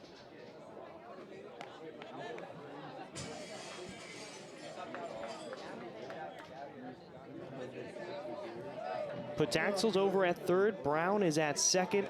And Mensch over at first for Portland right now in the bottom of the fourth inning. The 0-1 to start off Klemp. And he gets this one into right center field. Pataxel scores. Brown sent around third. Mensch is going to slide into third easily. And 2 runs coming to score on the RBI single from Nick Klemp.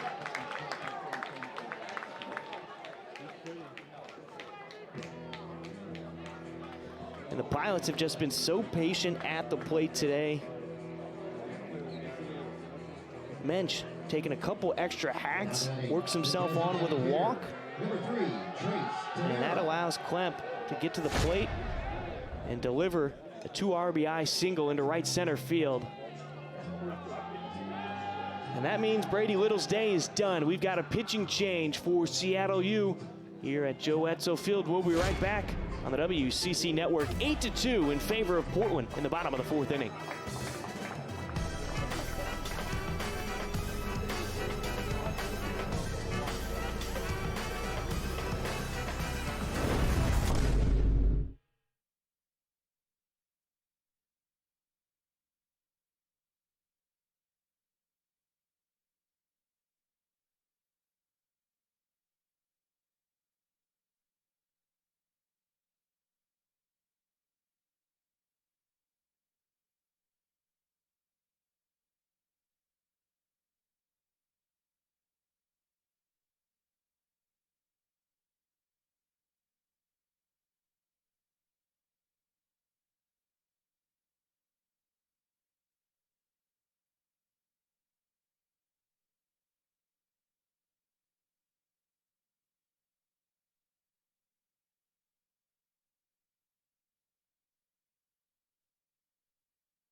Welcome back to Joe Edsel Field. The new man on the mound is Keelan Scanlon, former Portland Pilot who was on the team last year for Portland. Making his 4th appearance, 3 innings thrown so far this year with an 0-1 record, has a 9 ERA, 3 strikeouts to 4 walks for Scanlon. Ladies and gentlemen, your attention please. Now pitching for the Red Hawks, number 45. Opponents are hitting 400 against him in limited appearances. So, making a sort of homecoming, coming back to where he first started playing collegiate baseball before transferring back to his hometown to Seattle, Washington. So Trace Tamero now up at the plate.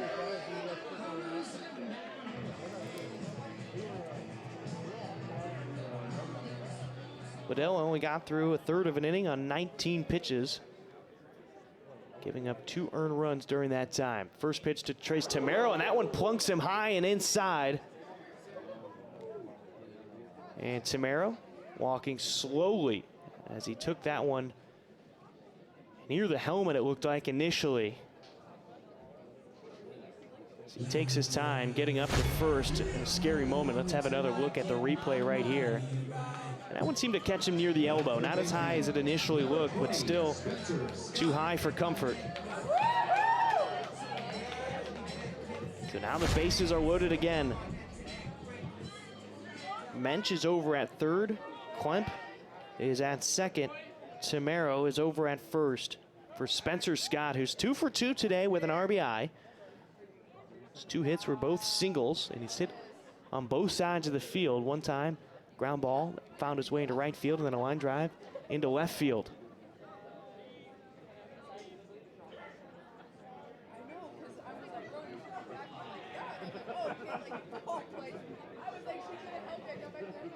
Scott now stepping to the plate. Go up Scanlon for the first time. Scanlon in the middle of the rubber. Not often you see a pitcher directly in the middle. You see them pick one side or the other to get some type of advantage on the hitter. 1-0 to start out Spencer Scott.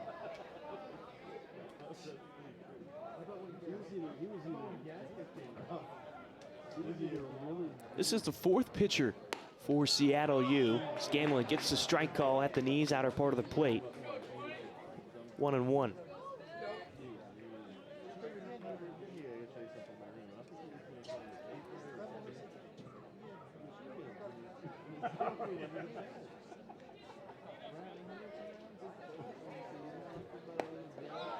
No chase from Scott, but Keelan Scanlon painting the bottom of the zone for another strike, 1-2.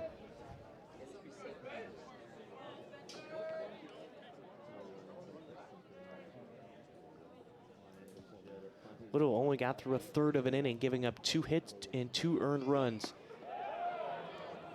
Good patience from Spencer Scott, not chasing on a ball that ended up in the left-handed batter's box. It's 2-2.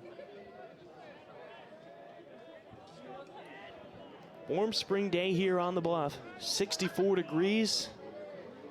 Not a cloud to be seen. With a nice breeze rolling in every now and again. 3 pilots on the water. Time called. Shane Jamison, the first baseman for Seattle U, is on the infield grass. Derek Gellos, the third baseman, playing behind the bag. Double play depth for the middle infielders. Ground ball right to the second baseman, and Gerard flips it to the shortstop, and the relay throw in time to Jamison. And Scanlon gets out of the jam with the bases loaded and only 1 out. Gets a double play ball to get out of the 4th. We head to the 5th inning. For Seattle, it's Kodama, Jamison, and Gellos on the WCC Network.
shortstop, number 14, Julian Kodama.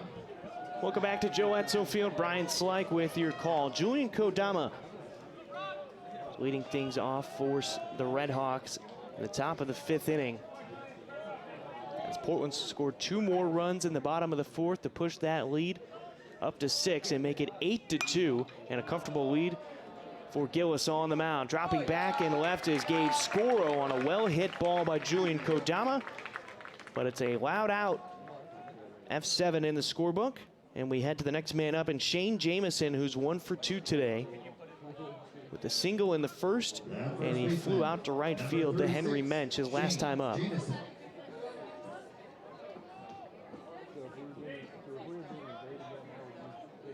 Gillis is at a 77 pitch count right now through 4 1/3 innings of work, only giving up 3 hits and 2 earned runs.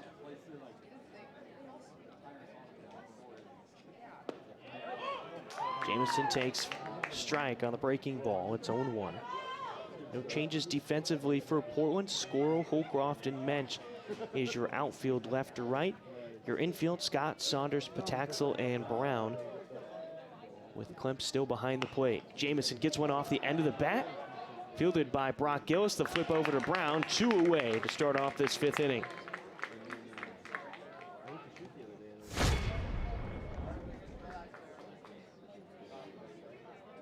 Slider that just caught the end of the bat. Number 35, Derek Dribbler to the mound as Gillis will get a new ball.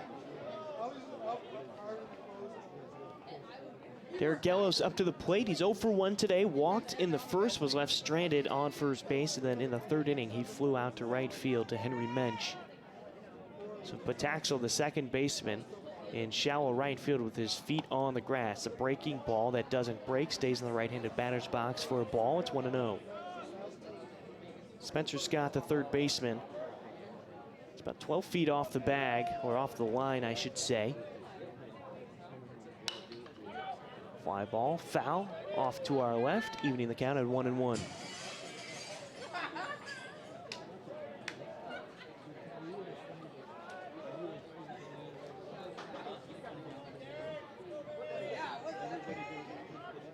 The 1-1. Gillis set from the stretch. Inside fastball that's hit out to the left side and out of play for strike 1 and 2. Portland's bats have come alive. They've got 8 runs on 9 hits. With how they started last season, dropping 2 of 3 to Seattle U to start off that 2021 campaign. You can bet they were thinking about getting redemption against this squad. Now they will be playing 2 games later this season up at Seattle. That'll happen in April, April 29th and April 30th. The 2-2, another foul ball off to our left.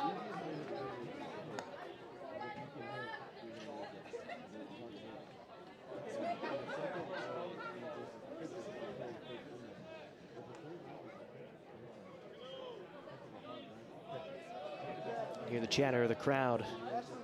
As people still continuing to come in here. High pitch, that'll make it a full count now, 3-2.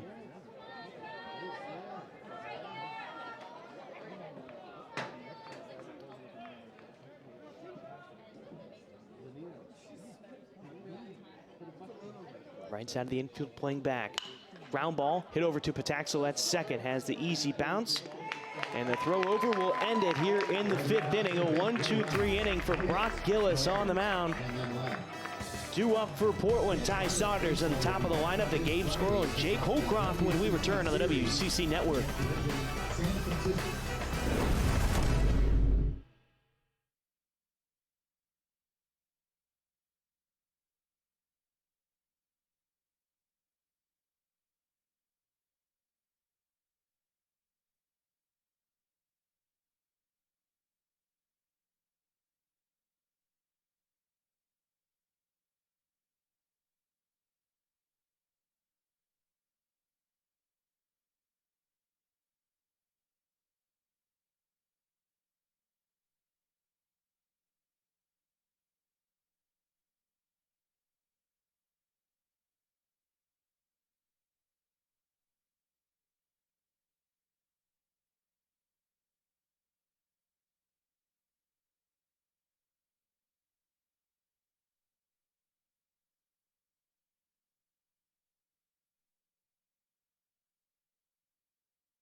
Welcome back to Joe Etzel Field, bottom of the 5th inning.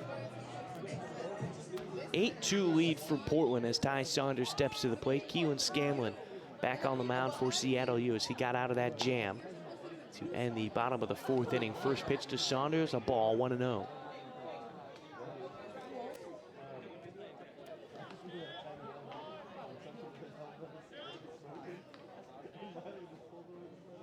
The 1-0. Saunders puts a drive into one into center field. Gavin Rourke near the warning track, and he will make the catch just before he reaches that warning track. That ball went about 380 feet dead center, but allowed out for Ty Saunders to start the 5th inning. That brings up Gabe Scoro.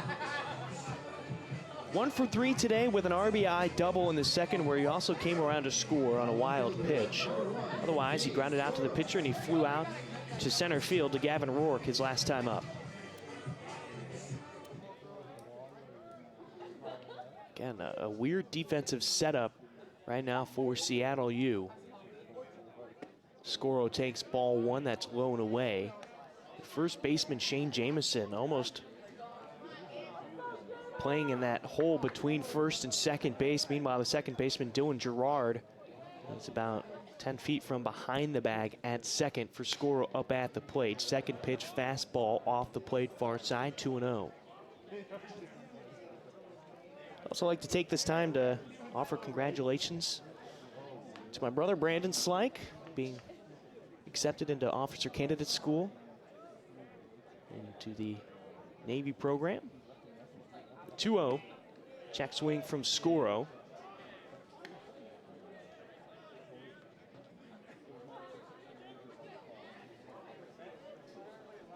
I know for Brandon it's been a long time coming, but glad he's finally able to follow his passion, what he's wanted to do for so many years, getting into the officer training program as Scoro works himself on with a walk.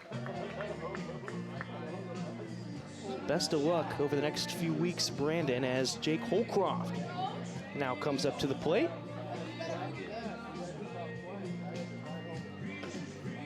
And it looks like we are going to have a pinch runner. Ethan Lovelace is going to enter the game for Gabe Scoro as a pinch runner over at first. Ladies and gentlemen, your attention please. Now riding at first base, number 15, Ethan Lovelace. So Lovelace over at first. Center fielder, number 4, Jake. Lovelace is 1 for 1 on stolen bases this season. Portland pretty darn good overall. 21 of 23 on the season. The first pitch to Holcroft, a breaking ball. It can't find its way into the zone on the outer half of the plate, 1-0.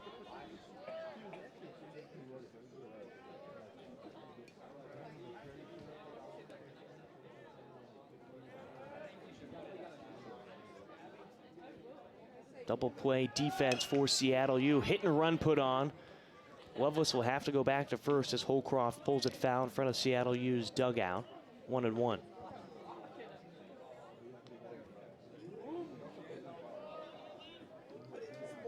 Redhawks on the season 6-10, but 4-2 in conference. 2-8 during the non-conference play. Picked up win at UC San Diego as there's a ball.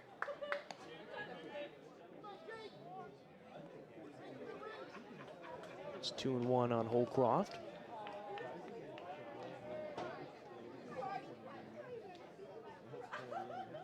Their other non-conference win came against British Columbia. Throw over to first. Lovelace back in safely. Lovelace, one of the few guys on this team that doesn't have batting gloves on or a sliding glove on. Bare hands it all the way around the bases. Here's the 2-1 on Holcroft. Infield playing in. Lovelace is going again, jammed on an inside pitch, sends it foul and out of play to our left. So 2-2 now.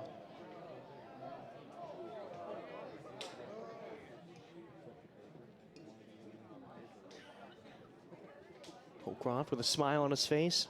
A couple words to the umpire.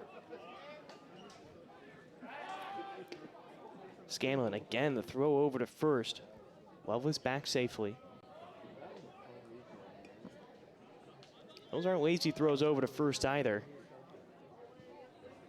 Usually trying to get tempo on the runner over at first. You throw over to make sure it's leaning back towards first. Here's another throw. It's Jamison able to get it on the pick.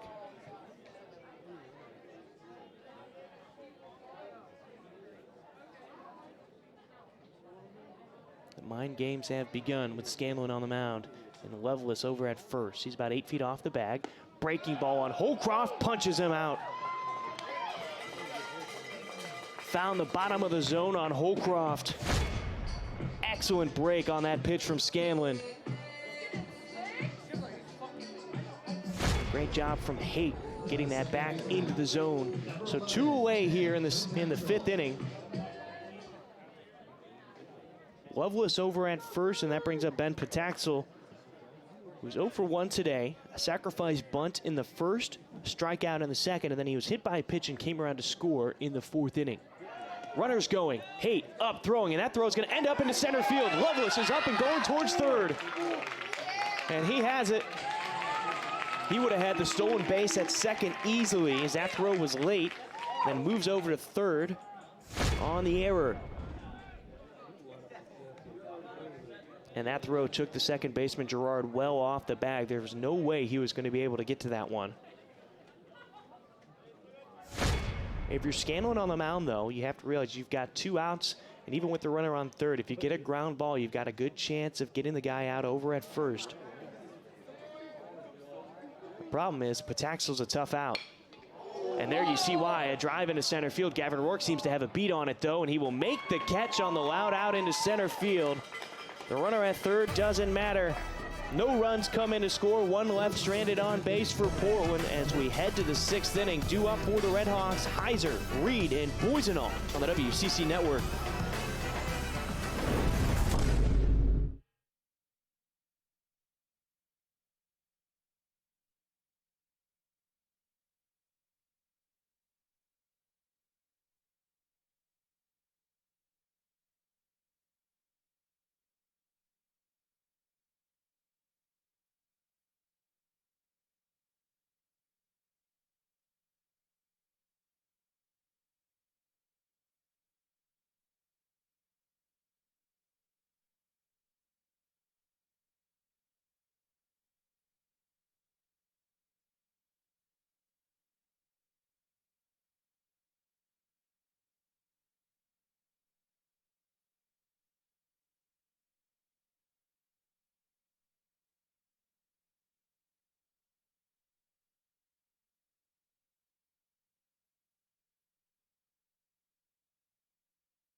Lots of defensive changes right now for Portland, but on the mound, a big one. Joey Gartrell now enters the game. Gartrell with a 6.39 ERA, 1-0 on the season, making his 9th appearance.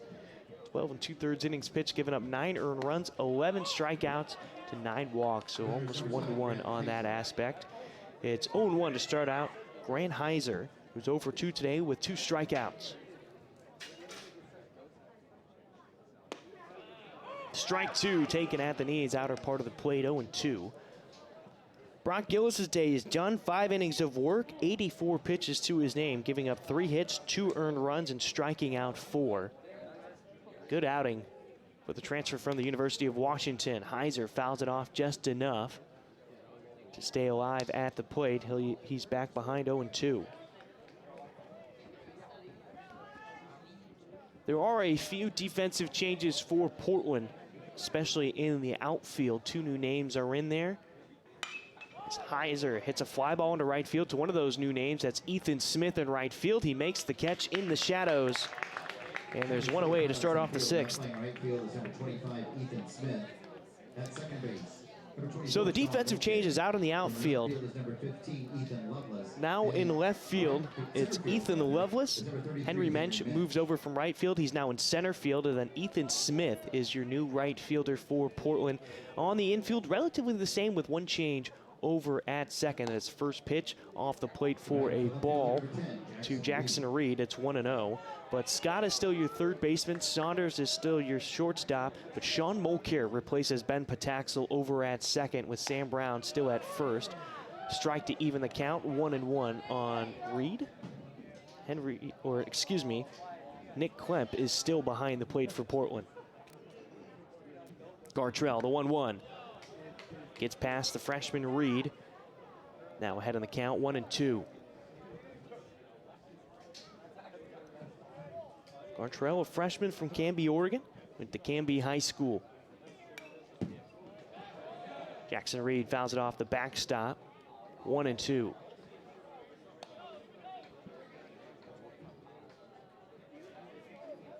couldn't have asked for better weather here on the Bluff today.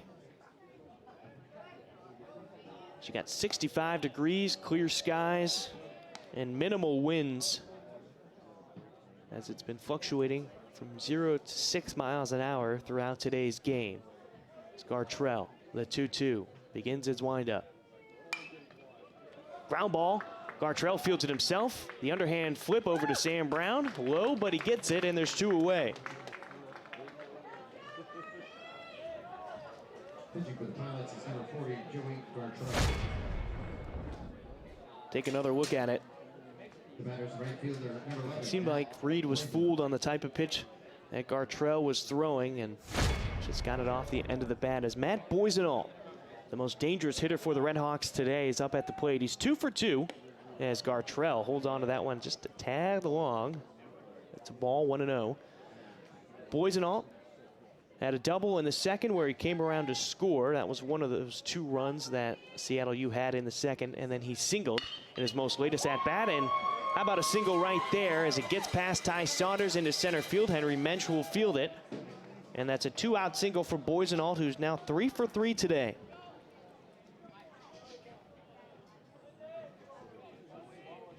Now batting the catcher, number 16, Jackson Lind.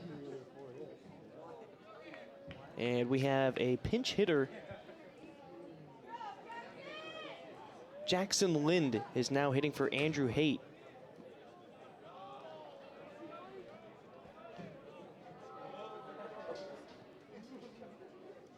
High from Gartrell all the way to the backstop.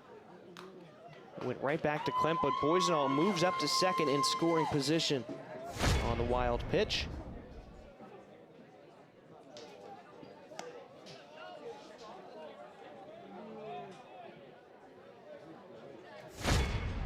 Lind is a freshman from Kennewick, Washington.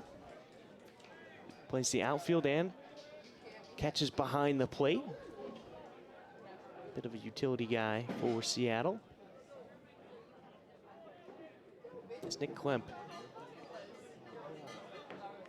Seems to be fixing his earpiece and his catcher's mask. So we start the 1-0 count. 2 outs here, top of the 6th inning. 8-2 lead for Portland.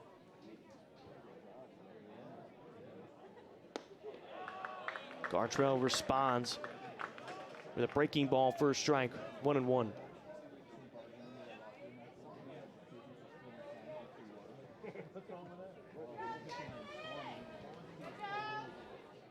No movement from the outfield for Portland.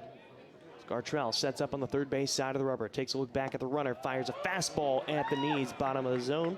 For a strike, it's 1-2.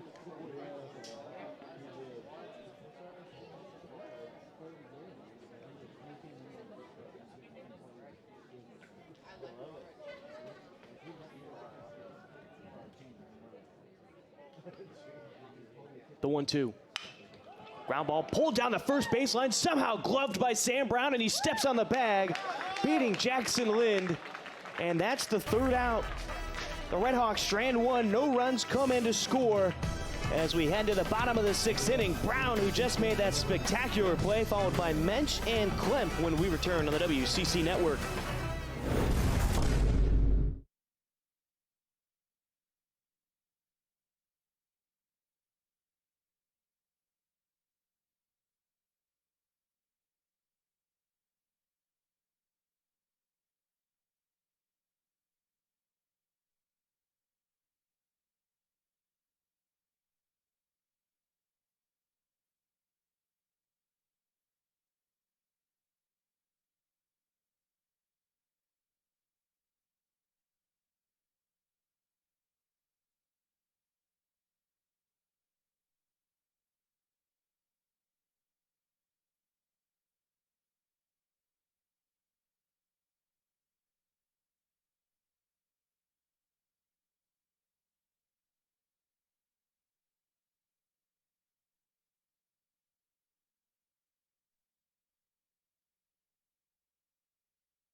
Welcome back to Joe Edsel Field, bottom of the sixth inning. Portland leading 8-2 over Seattle U as Keelan Scanlon back on the mound. First pitch breaking ball.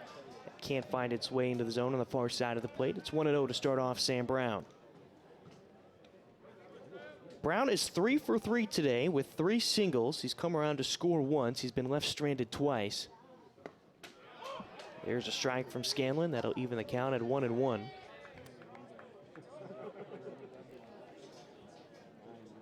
Started out batting .233 on the day, but with his 3 singles, he's now up to .270 in the average market.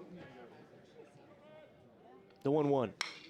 Pulled down the first baseline, but foul. Similar to what he just saw to end that top half of the sixth inning. It'll be 1-2.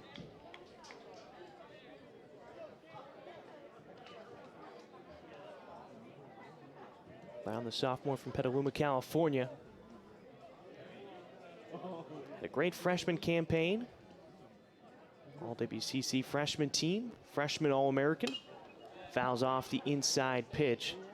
Go back to the 1-2 count.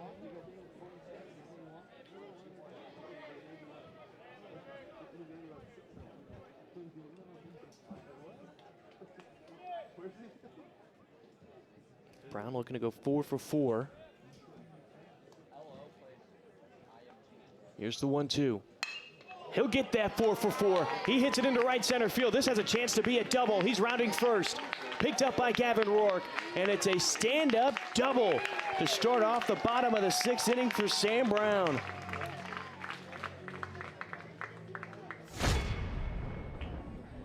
He has just done a wonderful job up at the plate today. Scanlon leaving that over the heart of the plate. An easy swing for Brown.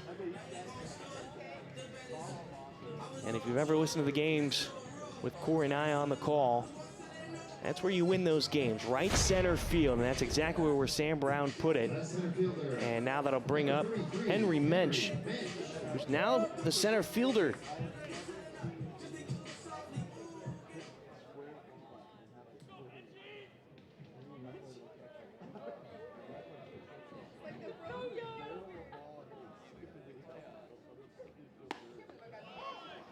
First pitch called a strike on Mensch.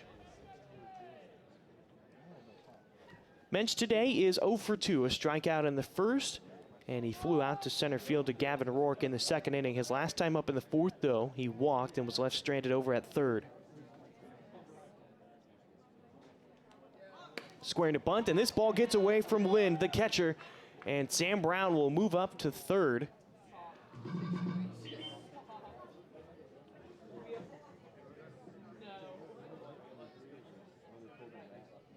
Andrew Haight had trouble with gloving a couple of balls behind the plate, and now Jackson Lind has one that gets away from him. And it's 1-1 on Henry Mensch.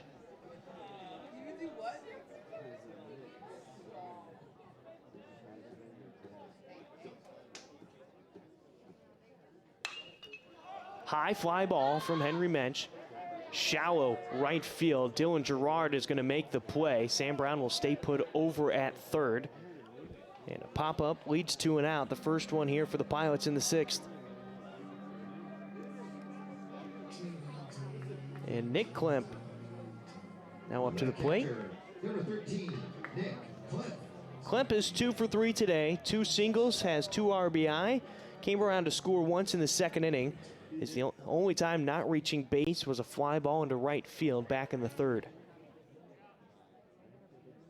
The 2 RBI single back in the fourth inning. Added 2 more insurance runs for Portland.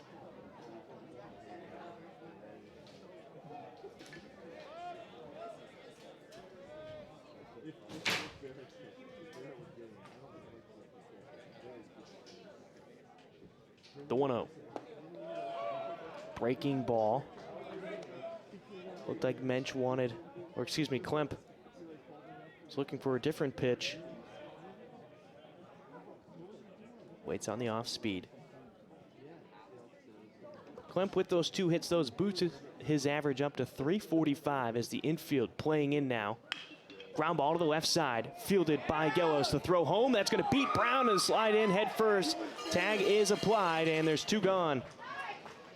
Klemp will reach base on the fielder's choice.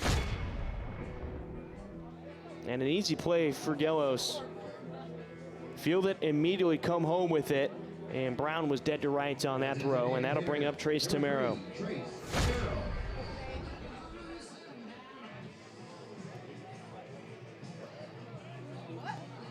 Tamero today is 0 for 1. Walked and came around to score in the second. Reached on an error back in the third. And then he was hit by a pitch back in the fourth inning.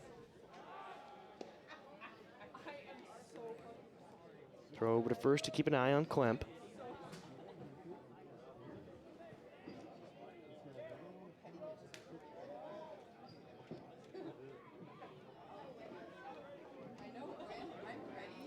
Klemp's going for second. Hit and run put on. Tamero pulls it foul as it ricochets in front of the Seattle bench. So the 0-1 count.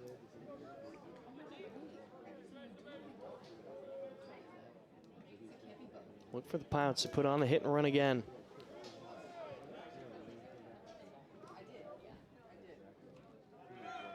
Runner's going. Lind's throw on the money. They got the runner. Caught stealing was Klemp. And that'll end this half of the sixth inning. We head to the seventh. The Red Hawks sending up Gerard, Rourke, and Kodama when we return on the WCC Network.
Welcome back to Joe Etzel Field, top of the 7th inning. Brian Slyke with your call. Joey Gartrell back out for a second inning of work, going up against Dylan Gerard. First pitch he sees, sends it out into right field, and Ethan Smith will field it on one hop and send it in. The first man is aboard for Seattle U to start the 7th. That did not take very long. Gerard just jumping all over the first pitch from Gartrell. And so we go back to the top of the lineup to Gavin Rourke, who is 0 for 2 today. Lined out to Pataxel at second. He also grounded out to Pataxel. In his only other at-bat, he walked in the second inning where he was left stranded. Breaking ball from Gartrell off the far side of the plate, 1-0.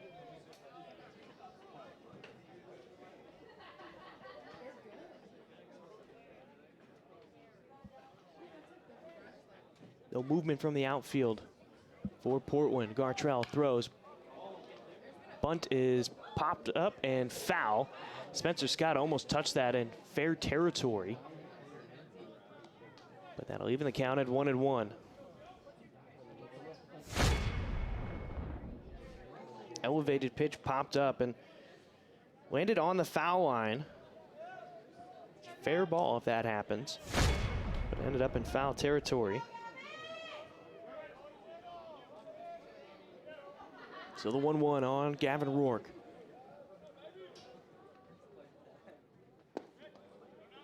Middle infielders playing for a possible 2-ball situation with Saunders and Mulcair.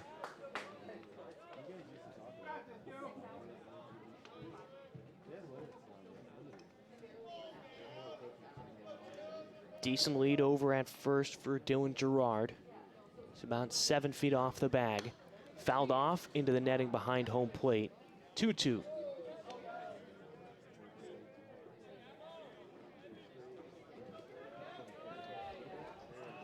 Not many players on this Red Hawk lineup right now are set to steal bases. Gavin Rourke is the only one that has more than one stolen base attempt. He's 8 for 11 on the season. Here's a fly ball into left field, and it'll be caught by Ethan Lovelace. He only had to take a couple of steps in, and now there's one away here in the 7th. Julian Kodama to the plate. Kodama's 0 for 2 today. Fly out into left field, a ground ball to the second baseman. He did have a sac fly in the second inning that brought in a run.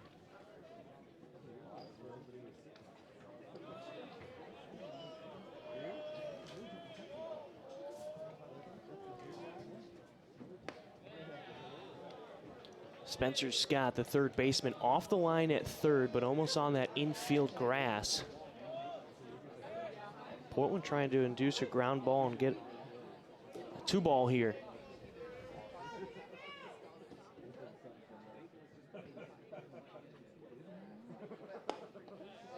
Missing low, it's now 2-0.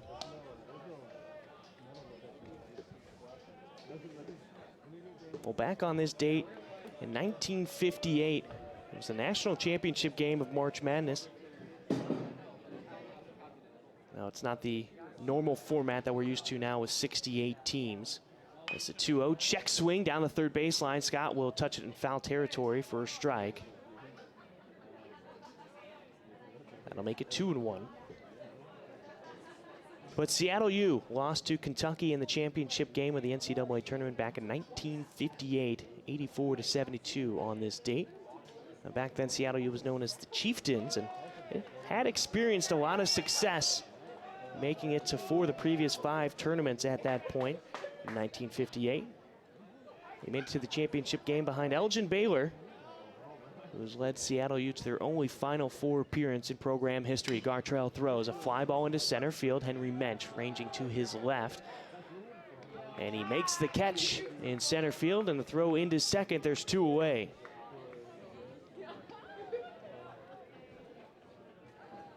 And despite losing in that championship game, as Shane Jamison comes to the plate, Baylor was named the most outstanding player of the tournament. Later went on to become the #1 overall draft pick in the NBA as an 11-time All-Star, 10-time All-NBA first-team selection. Jamison puts a drive into one into left center field, but Ethan Lovelace will make the catch in front of the warning track.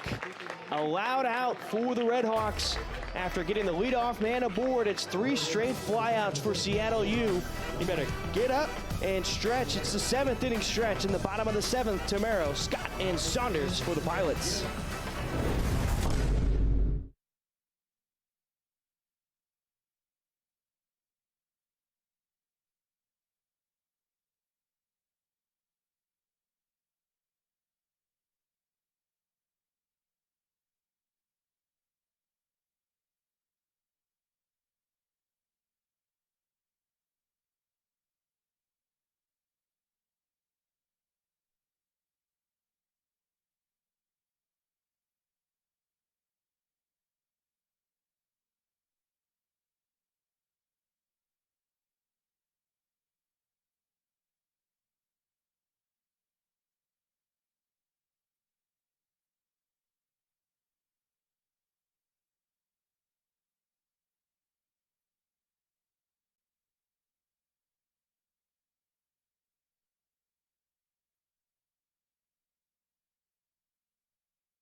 Peter Kronowski now on the mound, the junior from Littleton, Colorado. Enters the game for Keelan Scanlon. Kronowski with a 2.16 ERA, 1-3 on the season in 5 appearances. He has made 4 starts this year. 25 innings of work. He's given up 6 earned runs, 22 strikeouts to just 5 walks. And he has opponents batting .232 during that span. First pitch to Trace Tamero. Breaking ball that falls through the bottom of the zone. Swung on and missed. It's 0-1.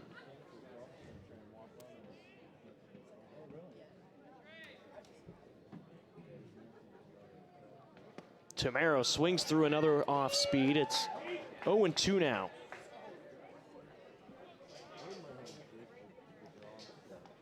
Tamero is 0 for 1 today. Walked, it was hit by a pitch, and then he reached on an error. Check swing that went around. Lind will come up throwing over to first, and the strikeout is complete to start the 7th inning. Put away, and that'll bring up Spencer Scott. And that was 3 straight breaking balls from Kronowski that got Tamero. Number 20, Spencer Scott. Spencer Scott to the plate. 2 for 3 today. 2 singles, an RBI, and a run. His last time up, though, in the 4th inning, he grounded out into a double play that ended the Pilots' threat.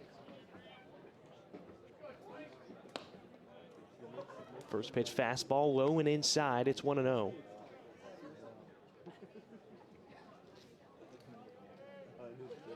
We were just talking about Seattle U's run in the NCAA tournament back in 1958. And Seattle U would go on to reach 11 tournaments from 1953 to 69. However, after a 9-year run of part of the West Coast Conference from 71 to 80, financial strain and athletic struggles dropped Seattle from Division I ranks to NAIA, and Spencer Scott rips a single back up the middle for his 3rd hit of the day. And with 1 out, the Pilots have a man on, and that'll bring up Ty Saunders. And it looked like a fastball out of part of the plate, but again, the freshman Spencer Scott all over it, timed it up perfectly with a single back up the middle.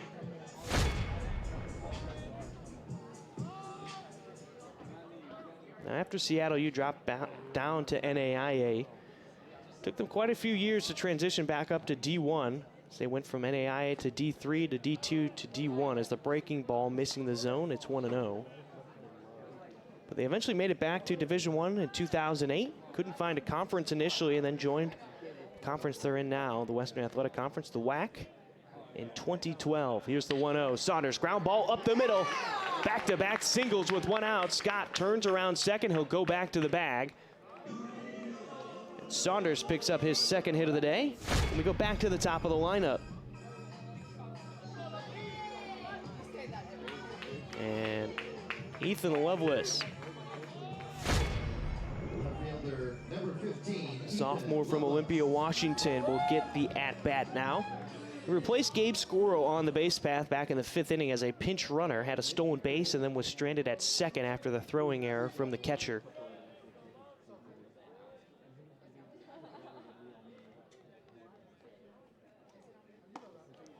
First pitch looked to be a slider on the outside part of the plate on Lovelace, 0-1.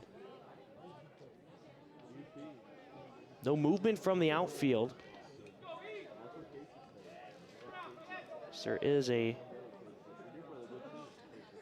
new man out in left field. That's Colin Curry. That pitch looked to be way inside on Lovelace, but called a strike. It's 0-2. The outfield is Curry, Rourke, and Boisenalt. The infield has not changed. Gelos, Kodama, Gerard, and Jamison. The only thing that changed on the infield is the man behind the plate, Jackson Lind, as he blocks that one with his chest. That'll keep Spencer Scott at bay at second. First ball to Lovelace, 1-2.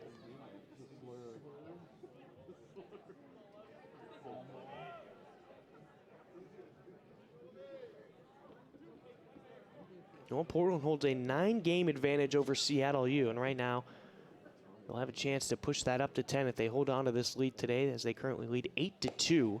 No chase from Lovelace on a breaking ball that ends up in the right-handed batter's box, 2-2.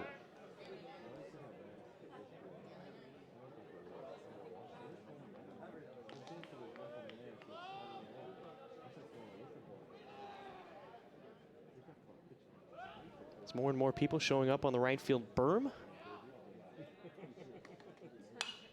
Lovelace fouls off another pitch. The sun starting to go down here on the bluff. We're closing in on 6:30.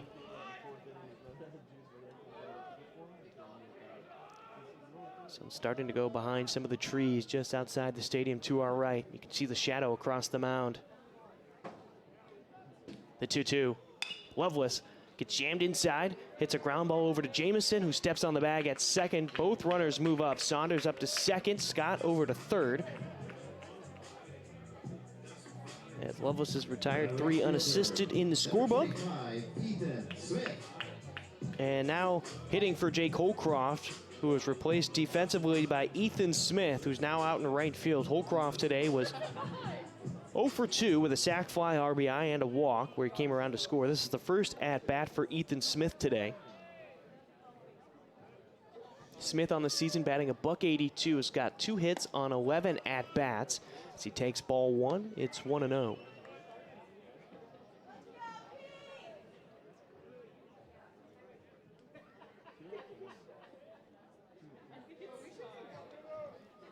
Smith with a base hit here would get his first RBI of the season.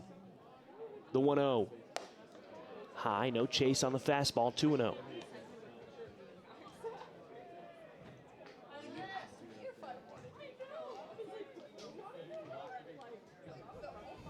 Runners on second and third for Portland. Infield playing back. The 2-0. Smith will take a strike at the knees, outer part of the plate, 2-1.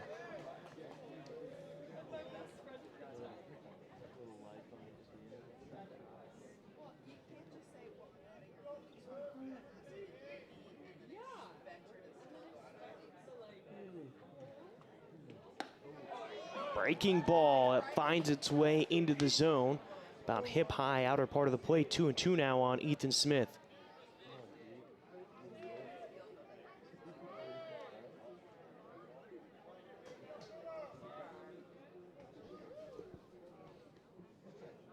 The 2-2 from Kronowski. Ground ball foul. Past Daniel Lopez in the first base coach's box for Portland.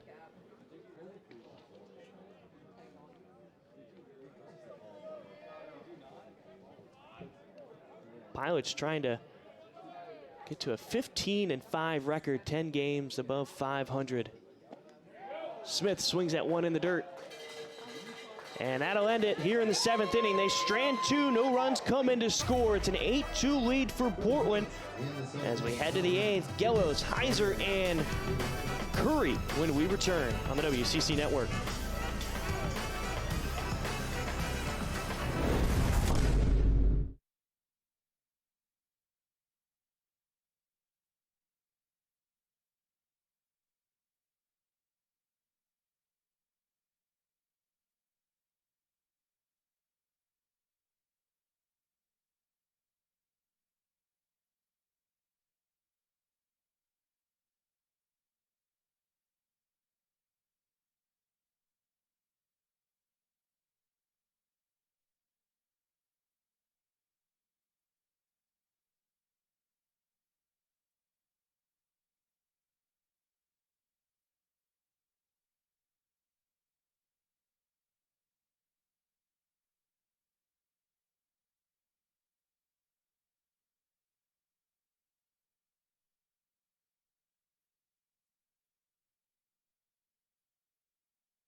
Defensive changes for Portland, specifically on the mound. Joey Gartrell's day is done after 2 innings of work, giving up 2 hits on 23 pitches. The new man on the mound is Ryan Rembiz, freshman from Woodinville, Washington, making his 4th appearance. He's only got through 3 1/3 innings, giving up 3 hits, no earned runs, and 3 strikeouts. Gellos, the first man to the plate, hits a ground ball over to Sean Mulcair at second, and there's 1 out away to start off the 8th. Let's take a look at the upcoming schedule for Portland, as they've got 4 home games coming up. Starting this weekend, March 25th against San Francisco, a 6 p.m. first pitch. And then on Saturday and Sunday, 1 p.m. first pitches against San Francisco. And then another midweek game on the 29th. Next Tuesday, Portland will host Washington. And what will be the final matchup between those two schools. Portland took game 1 against Washington earlier this season. Up in Seattle, they won 5-4. As a breaking ball from Rembiz drops in the zone for a strike. It's 0-2.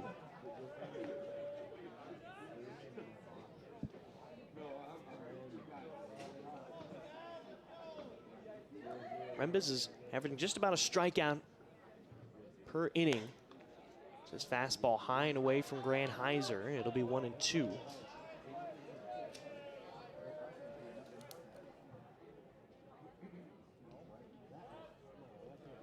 Heiser's 0 for 3 today, 2 strikeouts and a fly out to right field. The 1-2. Breaking ball in the zone. Froze him in his tracks again for the 2nd time today. Heiser unable to get the bat off of his shoulder, and he walks back to the dugout. Beautiful pitch from Rembiz right there. And now coming to the plate is Colin Curry. Just came in defensively in the last half inning. He's now out in left field for Jackson Reed. Rembiz in the dirt.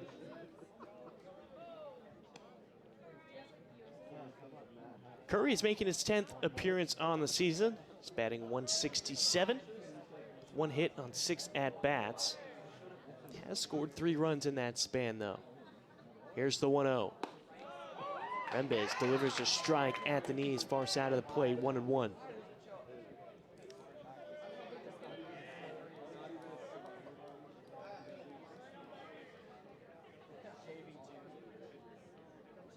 The 1-1. No chase on the high fastball. 2-1.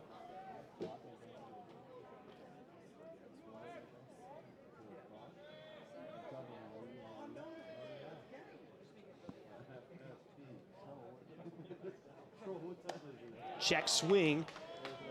Home plate umpire Tyler Wall says he went around for a strike. 2-2.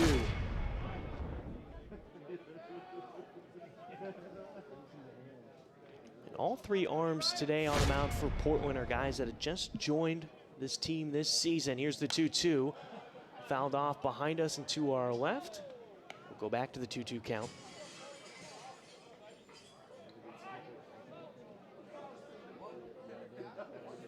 Gillis, a transfer from the University of Washington. And then Gartrell and Rembiz, both freshmen. Breaking ball. Curry was just able to get enough of to stay alive as he fouls it off in front of his own dugout. Back to the 2-2.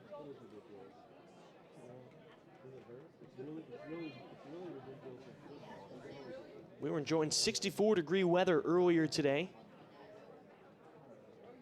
Still hanging about that high, temperature-wise. Ball 3 issued, now full count on Curry. There was a defensive change other than on the mound for Portland. Ryan McCarthy is now behind the plate instead of Nick Klemp. Here's the full count, 3-2 with 2 outs. Jammed inside down the third baseline and foul.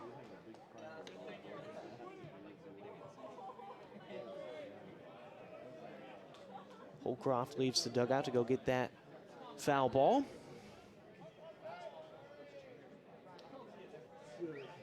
The 3-2 from Rembiz.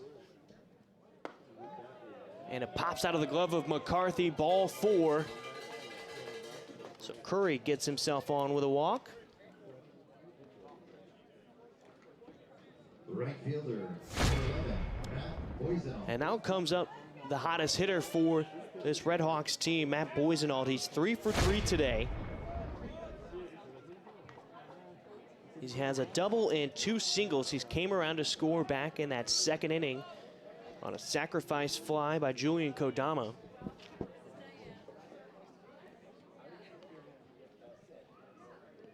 First ball spiked into the dirt.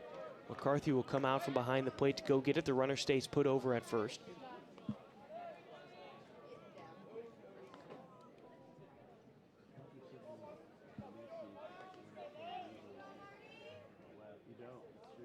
Curry has no stolen base attempts this season. He's about 6 feet off the bag over at first. Rembiz looks over at him. Now he'll come home with it. Breaking ball. Inside part of the plate for a strike, 1-1.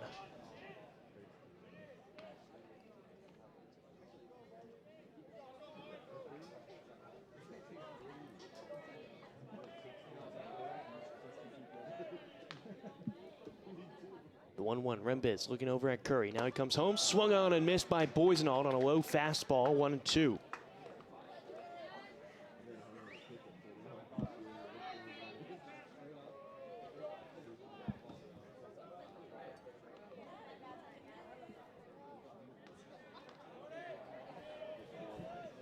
The 1-2 to get out of this 8th inning.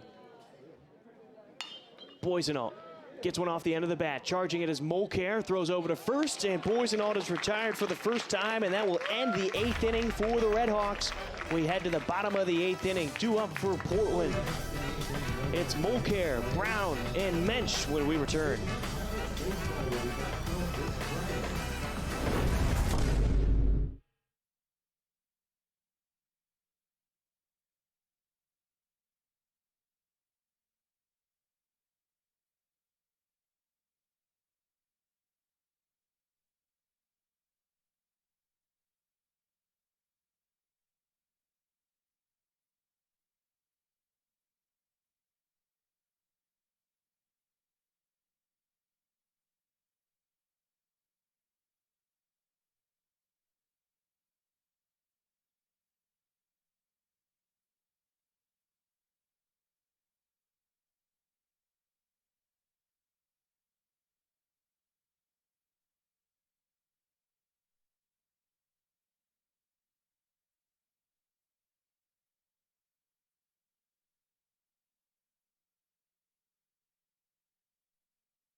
Welcome back to Joe Edsel Field. Brian Slyke with your call. It's an 8-2 lead currently for the Portland Pilots. As a new man on the mound is Alex McBee. He's making his 8th appearance on the season. He's gotten through 5 innings of work this year with a 14.40 ERA. 7 strikeouts to just 3 walks. At the plate for Portland is number 24, Sean Mulcair.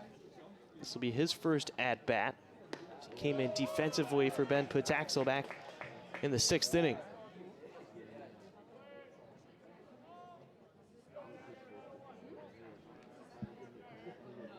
Mulcair hitting .200 on the season with 2 hits and 10 at-bats. He's making his 7th appearance on the season. Quickly behind 0-1 against the lefty McBee. Now behind 0-2.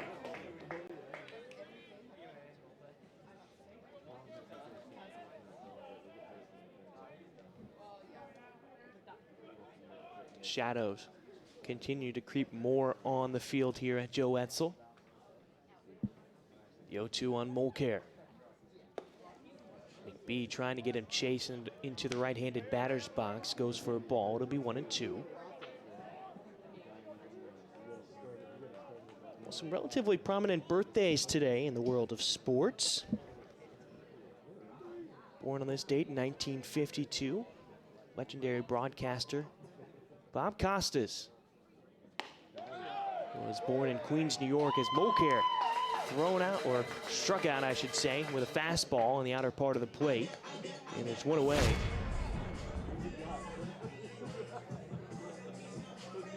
Looked like a 2-seamer that just got back out over the plate. As Sam Brown now comes to the plate. Some other birthdays going on. J.J. Watt. And then former BYU star and Dallas Mavericks center Sean Bradley is born on this date. Happy birthday to Sean Bradley as Brown takes a ball low and away. It's 1-0. Bradley is the father of Charity Bradley, who's on the University of Portland volleyball team. Again, we wish a happy birthday to Mr. Bradley. Brown takes a strike just above the knees. It's 1-1.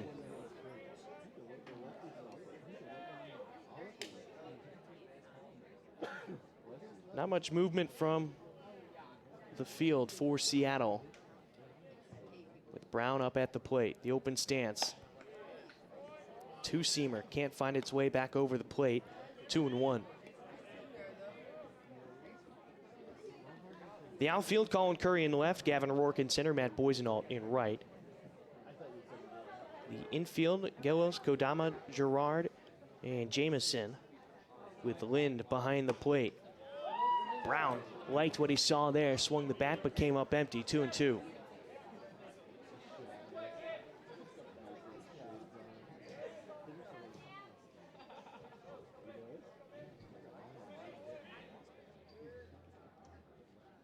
So we're closing in on 6:40 here at Joe Edsel Field. The 2-2. McBee throws, just missing low and away. Unable to get the call on Brown. It's now a full count, 3-2.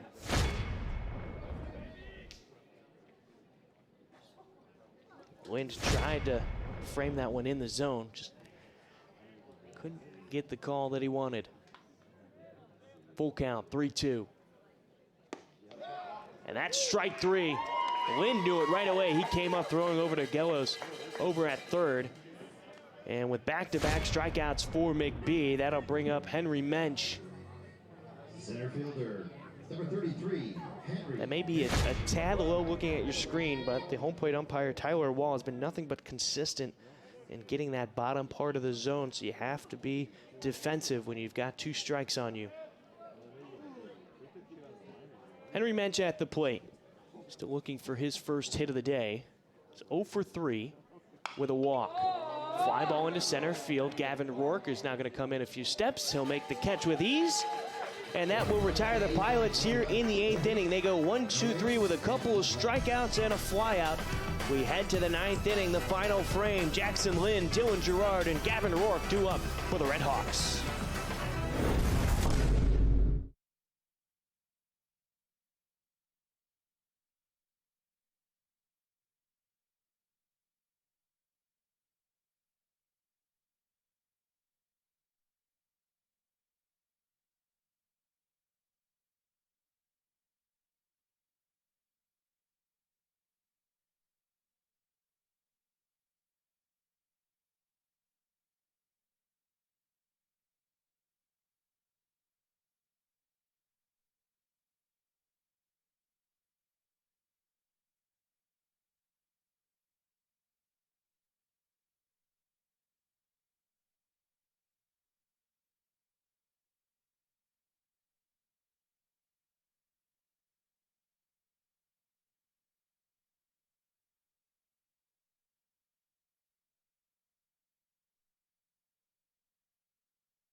Welcome back to Joe Etzel Field here on the WCC Network. I'm Brian Slyke.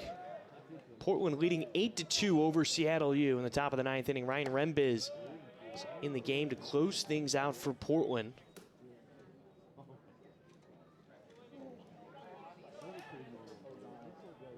Jackson Lind is 0 for 1 today. He grounded out to Sam Brown in his only at-bat. Here he takes a strikeout or part of the plate near the knees, 1-1.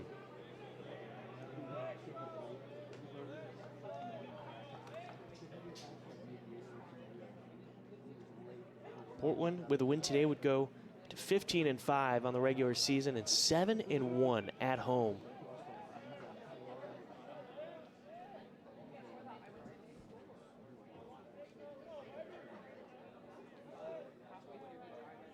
Infield playing back for Portland. Beautiful breaking pitch from Rembiz to get strike two, 1-2.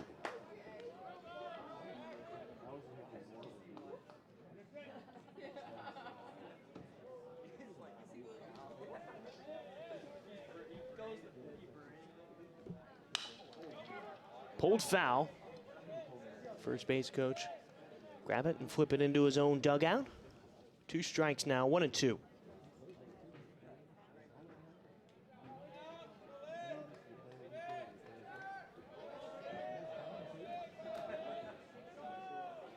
Pilots just looking to get the final 3 outs. Clinch another non-conference victory. That ball stayed high. It's 2-2.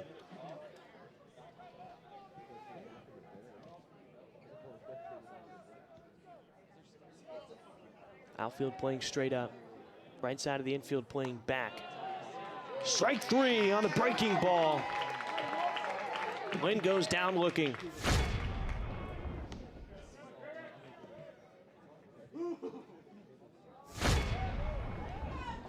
Pitch and execution even from McCarthy behind the plate. That one looked like it could have been slightly high, but brings it back down into the zone. Pinch hitter Trevor Antonsen at the plate. McCarthy unable to glove that one as it bounces into the field of play. 1-0. Antonsen, 10 hits and 20 at-bats. He's batting .500 as he's making his 9th appearance on the season.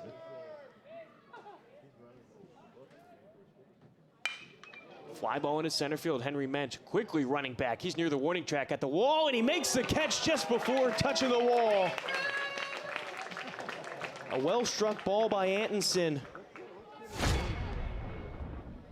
But Henry Mensch putting his wheels on and getting back to the warning track to make that catch just before running into the wall. 2 away here in the top of the ninth.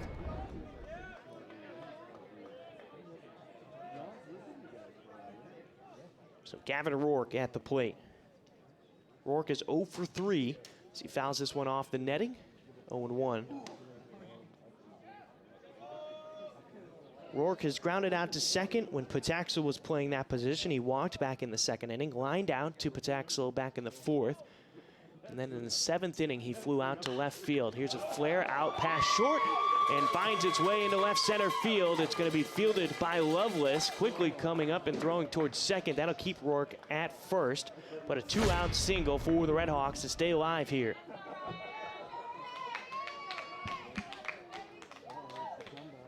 And we have a pinch hitter now into the game. Julian Kodama's day is done. Number 34, Kyle Sherrick. And Kyle Sherrick coming to the plate. Sherrick hitting .213 in 16 games this season. 10 hits on 47 at-bats. He's got 8 RBI. Sherrick swings and misses at the first pitch breaking ball. 0-1.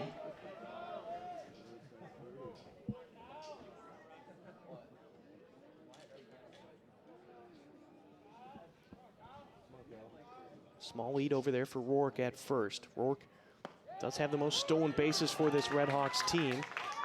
The 0-1 breaking ball in the zone on the far side of the plate on Sherrick. It's 0-2. Pilots are a strike away from ending this one. and an 8-2 victory. Rembitz looks over at Rourke, comes home. The 0-2 swung on and missed by Sherrick into the glove of McCarthy, and that'll do it. The Pilots win 8-2 over Seattle U in the midweek contest in game one of this three-game series set that they have going on throughout the year. The next two games will be played up at Seattle U on April 29th and April 30th. But for Portland, the Bats came alive early as they've got 8 runs on 12 hits. Meanwhile, Brock Gillis went 5 innings, 84 pitches, only giving up 3 hits and 2 earned runs during that span. But the Bats and the Arms, the young arms for Portland, kept them in it, and they leave today with a victory. Don't forget, the guys are back on the bluff, taking on San Francisco 6 p.m. on Friday, March 25th on the WCC Network. I'll be on the call with Corey Keir. Until then, stay safe, and thank you to the production crew here inside the Child Center. I'm Brian Slyke, and thank you for joining us on the WCC Network.